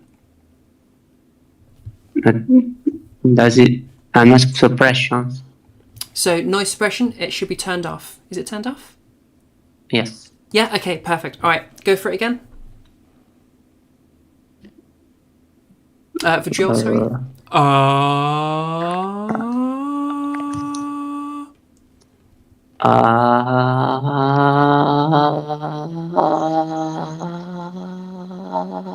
No, wait, That I'm. was getting there. Keep going.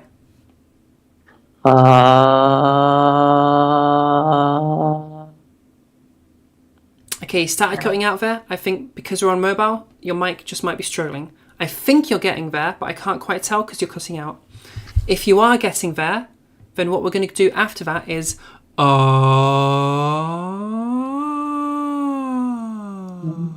then we're going to bring our pitch down to more of a normal level, but we're going to keep that lightness, okay? So we'll go through the whole drill.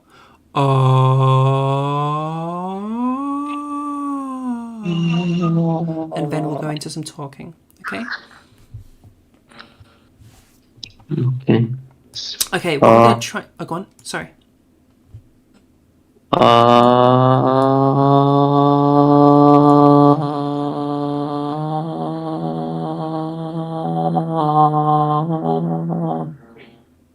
We're not getting a ton of pitch movement. Can we move a bit steeper? Like a straight up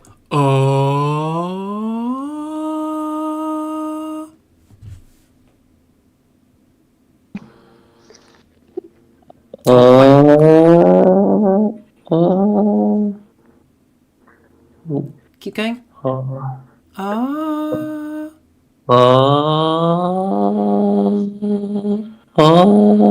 Okay, nice. Now bring the pitch down again, and then once you brought it down, add the sum to a product of these three. That's the sentence you'll be saying.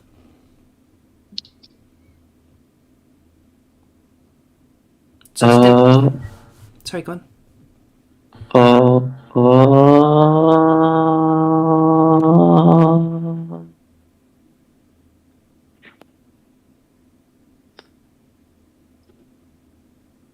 Make sure we're going into our sentence.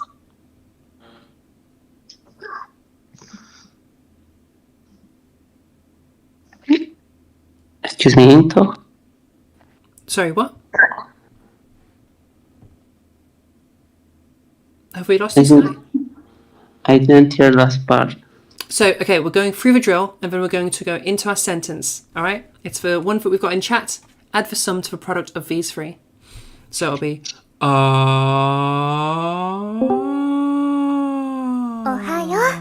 Add the sum to the product of these three. Yeah? Okay.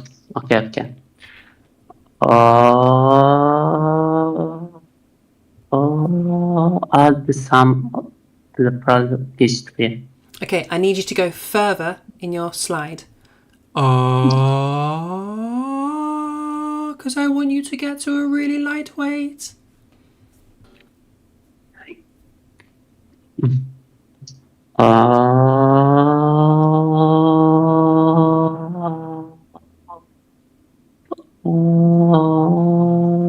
Add the sum to the product of these three. Okay, better. I think we can go a lot further. So what you're doing is you're going and then you're kind of staying over here, but I want you to keep going, go. So this might be something where you need to practice it, especially because you're in front of everybody right now. So you might be getting a bit stressed out by that, and that's okay. Also, it's just hard to hear you with your mic. So you're going to practice that and make sure you're getting yourself all the way up to okay, that's your target. This is your target. Okay, and then you can bring that pitch down again. Even to start with, you could even just go add the sum to the product of these three. Oak is strong and also gives shade. Cats and dogs each hate the other. Obviously, this isn't a normal way of talking right now, but it'll be a step. Once you're getting to that really high, really lightweight, we'll start bringing that down, the pitch down again. And then we're going to go from here. Add the sum to the product of these three. Oak is strong and also gives shade. Cats and dogs each hate the other. And now we're in a really nice and light area. Okay? So that's what you're going to practice. If you need to, you can always rewatch the VOD to go back over that in case you forget anything. Yeah, thank you. You're very welcome. All right, would anybody else like some help?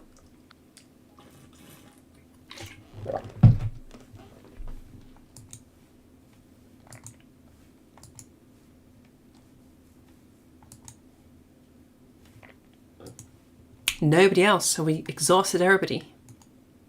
I've been practicing keeping it at this tone for a long time, so I'm guessing the more I do this, the more better I'll get at it.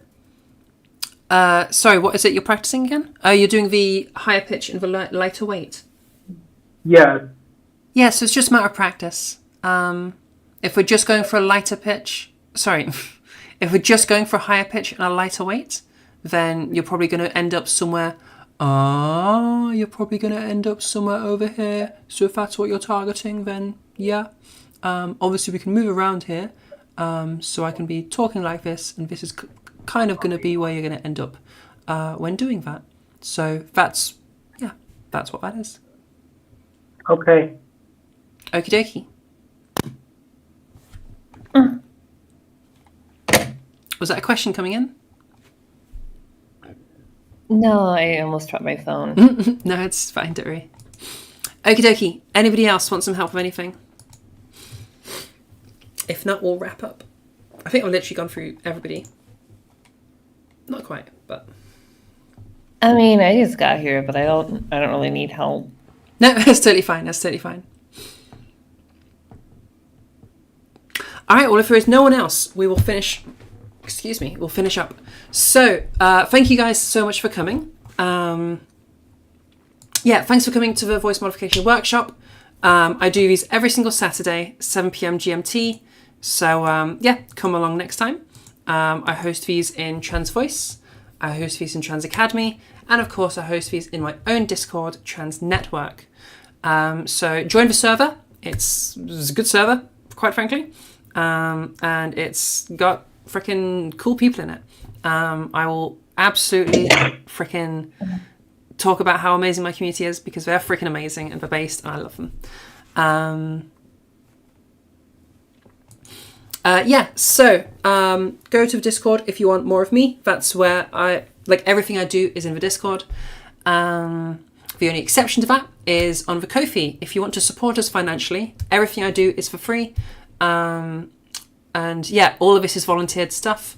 So if you want to help support that and help support people learning stuff, then head over to the Ko-fi. That's ko-fi.com/transnetwork. You can join there. I have little rants that I do on different topics. I think I had a recent one where I ranted about SLPs and how disappointed I am in them and had some really big updates. So this is a big update that's over there that I haven't talked about anywhere else yet. So you get early updates on things that are happening. I do Q&As over there. We've only just started, so I don't have a Q&A yet. We literally got for one video, which is our big update video, but there'll be more coming. If you want to support me teaching people for free, then the Ko-fi is going to be an amazing place for you to do that. Is there anything else I need to mention? I guess we could plug our Ko-fi supporters once more. If I head over to the presentation again, go over here. Boop. Again, special thanks to our Ko-fi supporters. We have in our tier 1, we have Red Kitten and we have M. Thank you both so very much. Lan Misa in our tier 2, very much big thank you there. And Beth, oh my gosh, Beth, tier 3 supporter. Thank you so much, Beth. You guys are making this happen. In terms of our teaching, it is limited by how much is coming through on the Ko-fi. Right now I think I've got 10 or 12 students ongoing, and we're fully booked on the lessons. If we get more Ko-fi supporters, I will be able to take more time off work and I will be able to spend more time teaching. So that's what I do. Check out the Ko-fi if you want to support us financially. You can check out the YouTube if you want to check out the YouTubes. All the VODs are going to be there too. And join the Discord if you want just general everything stuff. Okay, all right. Goodbye to everybody on YouTube, and I'll end the stream here. Okay, bye YouTube. We love you.